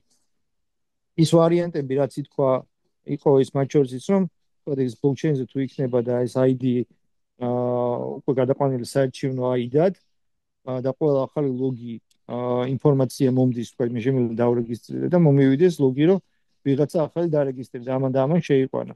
ოკეი, ანუ ვიცი რომ დაემატა და შემიძლია მივიდე და გადავამოწმოს ყველაფერი, ხო? მაგრამ მე მგონია ეს არის გამოსავალი. აგვარიდებს თავს იმის გარომ ვიღაცა ზუგს უკან ბექდორ მანიპულაციას ახორციელებს. მე ამას შემდეგისთვის რაღაცნაირად შევეცდები რომ გავწერო და რაღაცნაირად პატარა პრეზენტაცია გავაკეთო. ძალიან კარგი იქნება და აი ეს მაინტერესებს თქო რა საჭიროა კიდე სხვა ID ნომერი შეიძლება რომ თავისი ID რაც აქვს ის უბრალოდ ფარული იყოს და უბრალოდ დაღი ბაზის მე ვერ ვხედავ. ნახე როგორ რაღაცა არის. არა აქვს ჩემთვის უნიკალური მშობა მაგას უბრალოდ არა აქვს, იმიტომ რომ ახალი რომ დაემატა მოკლედ შეიძლება აღმოჩნდეს მაგას ვიმჟევოთ, მაგრამ მნიშვნელოვანია რომ ახალი ზუსტი იდენტიფიცირება იყოს რა, უნიკალური იდენტიფიცირება იყოს რომ და მე როგორი მომენტი იქნება, იცით თქვა გენდერული იმიტაცია შესაძლებელია საკმარისი იყოს თქვა გენდერის, ასაკისა და სოციალური დახმარების მიხედვით ან რამის ხო კიდე პარამეტრებით ქროჩეკიგით მაინც დავადგინო რო არ ხო არ იბერება ეს, მაგრამ ახალი რო დაემატა ეს მნიშვნელოვანი ის უნდა იყოს რა, რამდენი ახალი დაემატა ხდებით როგორ რაღაცა და როგორ უნდა მივხვდე, უნდა მივხვდე სწორედ დაით რა. ორი შეიძლება ვამატო და ვამატო. თუმცა შეიძლება სხვანაირად თუ ეს რამე საფრთხეს აჩენს, მაშინ შეიძლება რაღაც კიდე სხვა მეთოდები მოვიფიქროთ. ჯვარედინი გადამოწვევის. და აი ეს ტრანსფორმაცია არის იმისთვის რომ მე არ ვიცოდე მისი ID. მაგრამ ვიცოდე რომ ახალი პერსონა დაემატა რა, ამიტომ ვამბობდი მხოლოდ ამ ფაქტიოდ ეს ID გამოიყენება მხოლოდ საარჩევნო მიზნებისთვის. ის სხვაგან არ გამოიყენება რა. და პლუს კიდე არის ეს შეიძლება იყოს მაგალითად, მე მაგალითად ვემხრობი სამოვოდ იმისკენ რომ როცა არჩევნების დღეს მიდის, ფიქსირდებოდეს რომ ეს ამ ID-მ უკვე გამოიყენა, უკვე მისცა ხმა. იმიტომ რომ ეს ინფორმაცია აქვს იმას ვინც CSGO-ს და ვინც CSGO-ს აკონტროლებს იმას აქვს, ანუ ასიმეტრიული ინფორმაცია, რაც უპირატესობას აძლევს და იყოს ყველასთვის. მეტიც მე შეიძლება იქ მიუთითო ჩემი მეილი ან ჩემი SMS და ჩემზე თუ ვიღაცა ბლოკჩეინში თუ აღმოჩნდა ტრანზაქცია განხორციელდა ჩემი ID-დან, მე მომდი შეტყობინება, მაგით უცხოეთში ვარ და უცბად აღმოჩნდა რომ მომივიდა. ანუ ეს მე სხვა სისტემებშიც გამოგვადგება რა. ხო, ну მოკლედ ცოტა სხვა გემწავით, მაგრამ მოკლედ ორი ამოცანა არის. ერთი არის სიების ფორმირება, საკითხი როგორ იყოს, რომელშიც თავაზობთ რომ იყოს მოკლედ გაქრეს ცენტრალური სერვერი, ბლოკჩეინის გამოყენებით ამ საშუალებას იძლევა და იყოს გადამოწვევის მექანიზმზე ვიფიქროთ, რომელიც ვთქვათ ვალიდაციას კარგ იმას შექმნის. ოკეი. აი ეს იყო რაც მინდა და მეთქვა. მადლობა. დავით. აი მე ორი წინადადებით მინდა და მეთქვა. ერთი ის რომ მე ხვდები და მესმის ანუ ეს მეორე ID რაც საჭიროა, ეგ არის უფრო ბაზებისთვის და არა ხალხისთვის რომ ბაზამ დააკავშიროს თავის იმაში მონაცემებში ვინ რა და როგორ არის მოკლედ რა. ოკეი. და რამდენადაც ამბობს ახლა უფრო ტექნოლოგიური თვალსაზრისით უდგება მაგას და მაგითო შეიძლება ისეთ შეხების ცოტა. მეორე მომენტი არის რომ მე მგონია რომ ცენტრალური სია და საერთო სია ყველა ვარიანტში უნდა არსებობდეს და საუბრის დროს შემოქმნა ესეთი საბჭოtildeება რომ ჩვენ მე მგონი როცა ვამბობთ დეცენტრალიზაცია უნდა ზუსტად შევთანხმდეთ, ანუ რა გულისხმობთ დეცენტრალიზაციაში. დეცენტრალიზაციაში მე მგონი ვასო რამდენადაც ამბობდა არის გულისხმება ის ჩემი განმოსახედიდან ყოველ შემთხვევაში დეცენტრალიზაციას მე ესე უყურებ რომ საერთო სია მაინც ყველა ვარიანტში იქნება, ერთიანი საერთო სია, სადაც დიდი სურათის დანახვა იქნება შესაძლებელი და ამ მხარეებსაც ან ოლქებსაც შეეძლებათ რეფერენსი და პირიქით ცენტრალურ საარჩევნო კომისიას ან მოკლედ ვინც ჩაიბარებს მაგას ექნება იმის საშუალება რომ გადაამოწმოს ანუ cross-checking-ის შესაძლებლობა იქნება, თუმცა დეცენტრალიზაციის ასპექტს ხედავ იმაში რომ ცენტრიდან ვიღაცა არ განაგებდეს ზუსტად საარჩევნო უბანზე ან სიტყვაზე არჩევნების თემაში თვითონ როგორ მოაწყობენ ან რაღაცა უფრო აი რაღაცა შვედეთს ხონდა ეგ კარგად მე ახლა შვედეთზე რო ვკითხულობ და რაღაცა მაგათ უფრო კარგად აქვს ეგ დეცენტრალიზებული ვარიანტი მიდგომა იმის მართლობის ამბავში და იქ უბნის მოწყობის და ადმინისტრაციული თვალსაზრისით თუმცა დეცენტრალიზაციას როცა ვამბობთ მე მგონი ეგ არ ნიშნავს იმას რომ საერთო სია საერთოდ გახდება და როგორც ამერიკაშია დაუშვათ იქ რაღაცა ყველა შტატს ან ყველა ოლქს ან ყველა ვიღაცას დანაყოფს თავისი სია ძალკე ექნება იმიტომ რომ მაგის გაბერვა და манипуляცია ჩემი აზრით ბევრად უფრო მარტივი და მოსახერხებელი იქნება ხო, აი მაგასთან დაკავშირებით დავით როგორ არის, იცი? წარმოიდგინე ესეთ სიტუაცია, რომ თითოეულ მხარეს, ანუ შტატი დავარქვათ, შტატის ეკვივალენტი ან კანტონის ეკვივალენტი აქვს თავისი სია. და ამ სიას ამოწმებს და შეყავს და ასწორებს მხოლოდ ეს მხარე. აი Google Doc-ი რო იყოს მაგალითად წარმოიდგინე, სადაც მაქვს editing-ის საშუალება მხოლოდ მხარეს. მაგრამ viewer-ი, როგორც შემხედველი ამ სიის, არის ფედერალური CSGO. და ფედერალური CSGO თუ ნახულობს, რომ ვასილ ცისკარიშვილი ჩაწერილია სამ მხარეში, ან სამ საარჩევნო პუნქტში და იგივე ადამიანზე მაშინ არეკავს და იტყვის, რომ თქვენ აშვებით მანდ იქაც ჩაწერილი გაქვთ და ის სადღაციდან ამოშალეთ, ახლა ეს ადამიანი გადაამოწმეთ დაურეკეთ. ასე რომ და ვარცლაი მაგაზე მინდა გითხრათ რომ მაგრამ ჩვენ ხო ვერ ვენდობით ხო მაგრამ თვითონ საქართველოში ეგ არის CSGO ხო და საქართველოში ეგ არის გამორიცხული იმიტომ რომ ჩვენთან გენერირება მოქალაქის ხო მისი პირადი ნომრის ხდება ცენტრალიზებულად და ეხლა ხელოვნურად ხო ვერ დავყოფთ ამას აბსოლუტურად ხელოვნურად კი არა ბუნებრივად ერთხელ დავყოფთ და გაგრძელდება ამის შემდეგ ასე არა რანაირად იმიტომ რომ ის ადამიანი მაშინ ნიშნავს რომ მთელი ეს სისტემა რაც ახლა ცენტრალიზებულია და იუსტიციის სახლები ანუ ეს რეესტრი აკეთებს ამას რომ დარეგისტრირდეს მოქალაქე დაბადება გარდაცვალება ყველა ეს აქტი დღეს არის ეგ სისტემა არის ცენტრალიზებული და ხელოვნურად რატო უნდა დაიყოს უკვე გაცენტრალიზებულია და გაელექტრონულებულია შეიძლება გითხრათ ანუ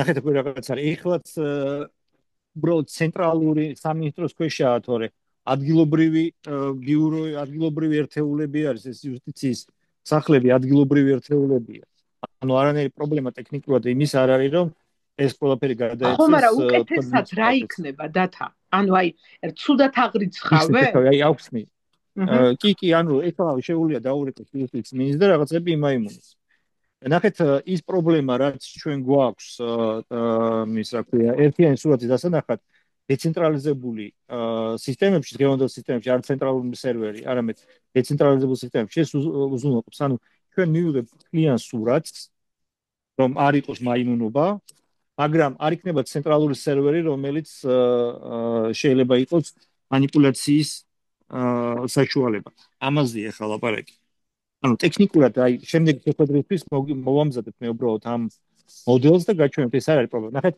ჩვენ იდეალურ შემთხვევაში ჩვენ ხედავთ რომ ცენტრალური საარჩევნო კომისია არის სწორედ ის ორგანო რომელიც ახდენს манипуляციას ამიტომ ამიტომ უნდა იყოს ესეთი რაღაცა რომ თუ რამე შეგვიძლია რომ ტექნოლოგიებმა თავის თავზე გადაიბაროს გადავაბაროთ ტექნოლოგიებს და შესაძლებელია რომ ესე მოხდეს და ამით მოდელს შემოგთავაზობთ შემდეგისთვის უბრალოდ ახლა ანუ ზეპირა ჩემილია მაგრამ მირჩევნია რომ ვიზუალიზაცია გავაკეთო ამის და მე მგონია უფრო ის იქნება რა ნათელი და შევთქვათ კი ბატონო უბრალოდ მე რა მინდა იცით გთხოვოთ რომ იმიტომ რომ დღეს ბოროტად იყენებს ცესკო ბოროტად იმიტომ იყენებს რომ ოლიგარქიული რეჟიმი ავალებს ხო არა მარტო ნებისმიერ შემთხვევაში ცენტრალიზებული იქნება თუ არა ყველა კი იმიტომ რომ მართველი პარტია კიდევ ვიღაც დააბაყდა ლილი უყურეთ რაშია საქმე ძალიან მარტივი ის არის მიდგომა წარმოიდგინეთ სახლი რომელშიც კარი ღიაა და შეგიძლია ნებისმიერ დროს აი გიწვევს რომ შეხვიდე და რაღაცა მოიპარო მაგრამ წარმოიდგინეთ სახლი რომელიც ძალიან კარგადაა დაცული და შიგნით მგელიზის ეს არის დეცენტრალიზაციის ვარიანტი რომ იმდენად რთულია ამ ყველაფრის წამოგება და ამაზე ზრუნვა ისიც და ასე შემდეგ რომ ის რომ ეს უკვე აშენებს სასახლეს რომლის გატეხვა არის გაცილებით უფრო ძნელი კი ბატონო მაგრამ ვასილ ანუ აი ადგილი იქიდან უნდა ველოდოთ რა რადგან შიგნით მგელი დავსვით ახლა ყველაფერი გავაღოთ კარები ეს ყველაფერი ერთობლიობაში მოდის იმ სინქრონში რასაც ძლიერი სახელმწიფო ქვია ხო და მე მაგას გეუბნებით რომ ჩემთვის პასუხი კითხვაზე როგორ არ მივცეთ ვინმე სიების გაყალბების და მასთან მანიპულირების შესაძლებლობა იმაში კი არ არის ცენტრალიზებული იქნება თუ დეცენტრალიზებული არამედ იმაშია რამდენი სუბიექტი ურთიერთგამასწორებელი სუბიექტი ერთმანეთთან ინტერესების დამაბალანსებელი სუბიექტს ექნება ერთდროული წვდომა კი ბატონო და ამ ყველაფერს შეინახავს ხო და ეგ არის დეცენტრალიზაცია ბევრი სუბიექტი არა ეს დეცენტრალიზაცია მე დეცენტრალიზაცია მესმის როგორც შექმნის დეცენტრალიზაციის ფუნქციის გადანაწილება და ერთად ეგრე არის დეცენტრალიზებულია ლილი ერთად ეგრეა იუსტიციის სახში თქვენ თბილისში არ ჩამოდიხართ აი მის ხო მაგრამ ერთიან სისტემაში ყველა იუსტიციის სახი ერთიან სისტემაში ლილი სხვა რამე სწორად ნახეთ ერთიან სისტემაში იქნება ის რა ქვია ან მონაცემები ერთიან სისტემაში იქნება უბრალოდ დეცენტრალიზებული სერვერზე არ იქნება არა იმიტომ რომ იმას შეუძლებს პასუხისმგებელი ეხლაც არის ანუ საქმე რო გაფუჭრება მოსთხოვენ თუ პოლიტიკური ნება არის მოსთხოვენ იმ ოპერატორს ვინც შეიყვანა მაგრამ თუ პოლიტიკური ნება არის ცენტრალური იუსტიციის მინისტრს შეუძლია რომ სერვერის IT-ს დაურეკოს და გადაწეროს ანუ ეხლა რო IT-ს დაურეკოს და გადაწეროს აი ეგ ფუნქცია ხო და ეს არ შეიძლება ეგ არის ხო და მაგას უფრო ტექნიკურად ნახეთ ხო დავყოთ ესე იგი არის რომ მაინც მონაცემები შეყავს ადგილობრივ იმას ტიპს ეხაც ეგრე არის ანუ ეხაც ანუ არაფერი არ არის უბრალოდ ეს ყველაფერი შედის მე იმან რომ შეიყვანა იმას აქვს ავტორიზაცია იმან რომ შეიყვანა ეხა კითხვა არის ეს ვის ექვემდებარება იუსტიციის მინისტრს თუ მუნიციპალურ იმას რა ქვია ერთეულს ეგ სამჯელო თემაა მაგრამ მაინც მას შეყავს ანუ ვის ექვემდებარება ერთი კითხვა ეს არის არა შეყვანა ხო არ ნიშნავს დეცენტრალიზებას შეყვანა ცენტრალური ორგანოც შეიძლება ყველგან იჯდეს ხო და ადგილებიდან შეგქონდეს ყველგანზე ეგრე არის თქო ეხლა ხო და ეგრე რო არის მაგას ვამბობ ანუ მაგას რატო ვცვლით თქო მაგრამ იმ ტიპს ხო და იმას რომ რას გვაძლევს ეს რომ ის არის თვითონვე შეიყვანო რა პრობლემაა რა პრობლემაა თვითონვე ვინ თვითონ ანუ ეხლა ყველაფერი ეგ ცენტრალიზებულია და ანუ ხელოვნურად როგორ დავუყოთ თქო არა ხელოვნურად არა ნახეთ აი მაგალითს მოგიყვანთ მეორე ნახეთ ერთი არის მაინც შეყავს ადგილზე მყოფს ეგ არის ფაქტი მეორე ფაქტი არის ის რომ ეს ყველაფერი შედის ცენტრალურ სერვერზე და ვიძახით რომ ეს ცენტრალური სერვერი დღეს ტექნოლოგიურად უფრო უსაფრთხო არის ანუ რუსეთს ნახეთ კიბერშეტევა რო განხორციელდეს საქართველოს რო ჩამოიშალოს საჭირო არის სულ რამდენიმე სერვერზე შეტევა ეს არის საგადასახადო სერვერი ეს არის სამოქალაქოს სერვერი და მორჩა პრინციპში სახელმწიფო აღარ აქვს ხო და მაგების დაცვაზე ვიფიქროთ თქო ანუ მაგის დაცვა არის დეცენტრალიზებული ქსელი ტექნოლოგიად აღარ არსებობს ცენტრალური სერვერი არსებობს ბევრი დუბლიცირებული სერვერები ბლოკჩეინი ეგ არის რა ტექნოლოგიად მაგრამ ის პლუსი რა ცენტრალიზებული სერვერს აქვს რომ ორმაგი ჩანაწერები არ იყოს და მაიმუნობები არ იყოს ეგეც ეს არის გამორიცხულია იმიტომ რომ მე ვხედავ რომ ამ ID-ზე უკვე ვიღაც სადღაც რეგისტრირებულია ამიტომ მეორეჯერ თუ იმას არეგისტრირებს სხვა მუნიციპალიტეტი ვიცი რომ აქ უკვე ის არის რა ქვია ალარმი აინთო რომ რაღაცა მანიპულაცია ხდება და შესაბამისად არსებობს პროტოკოლი როგორ უნდა მოხდეს ამაზე რეაგირება რა ეს უბრალოდ არ მარგზომიერი ქმედება რომელიც კრიმინალია რა უბრალოდ ეხა იგივე იმან რომ შეიყვანოს რაღაცა ჩანაწერი მაგალითს მოგიყვანთ თქვა ქონები ანუ მესამე რეესტრი არის ქონების ჩანს ანუ ბლოკჩეინში პრობლემა უბრალოდ ცენტრალური მონოპოლია არის უბრალოდ ეს მონოპოლია არ ექნება იმას რა ქვია ანუ არც ესწოს და არც შესაბამის ორგანოს ამაზე ახლა ლაპარაკი და ანუ ეს ტექნიკურად არ არის რა პრობლემა. ანუ ამის პრეზენტაციას გავაკეთებ და ანუ რაღაც პრინციპი გვაქვს ეგეთ საერთო სია ქონდეს, პრინციპი გვაქვს საერთო სია ქონდეს, ოღონდ არ იყოს საშუალება ერთი გასაღებით მართოთ მთელი სისტემა რა. რომ არ მოხდეს მერე ასე ვთქვათ манипуляция. ეს არის და მთელი იდეა მდგომარეობს ამაში. და არავის არ შეეძლოს манипуляция. ამას დავამატებ, რომ თუ წარმოიდგინეთ, რომ ამოვატრიალეთ საერთოდ მართლობის ფორმატი და გადავედით მხარეების ფორმატზე, რომ მხარე მართავს ძირითადად ქვეყანას და ფედერალური მხარე უბრალოდ აწესრიგებს მხარეებს შორის ურთიერთობებს, ტაქსები იკრიფება, ანუ ფული იკრიფება მხარეების მიერ, გზები იგება მათ მიერ, ბიუჯეტი ასე შემდეგ მხარეებს ცალ-ცალკე აქვს თავისი გადანაწილებული. გამოდის რომ ძალა ეკარგება ძირითად ფედერალურ მთავრობას და ამას გადასცემს მთლიანად, თითქმის მთლიანად, ნუ ჯარს არ შეეხება ეს და რამოდენიმე სხვა ნაწილს, გადაცემს მხარეებს. შესაბამისად, მხარეები ისე ძლიერდებიან, რომ მათი არჩევნები იქნება თუ სიების მართვა და ასე შემდეგ, იქნება უფრო მძლავრი. შესაბამისად, ეს გამოიწვევს იმას, რომ მხარეებიდან თბილისში გადინება ხალხის უფრო შემცირდება და ფული გადანაწილდება მხარეებშივე დარჩება და შესაბამისად ხალხი ესეთნაირად არ დაცლის ამ რაიონებს და ექნება იქ სამუშაო ადგილები თუნდაც იმ მუნიციპალურ ცენტრებში რეგისტრატორი იქნება ვიღაცა ტაქსებს გააკეთებს და ასე შემდეგ. ანუ გადანაწილდება ის საქმე, რაც ახლა ერთ ადგილას კეთდება, ორივეს აქვს თავისი პლუს მინუსი, მაგრამ ყოველ შემთხვევაში ის სიკეთეები, რაც დეცენტრალიზაციას მოყვება, არჩევნებშიც რომ გამეორდეს, ეს კიდევ უფრო გაამტკიცებს სახელმწიფოს. აი ეს არის ჩემი მიდგომა.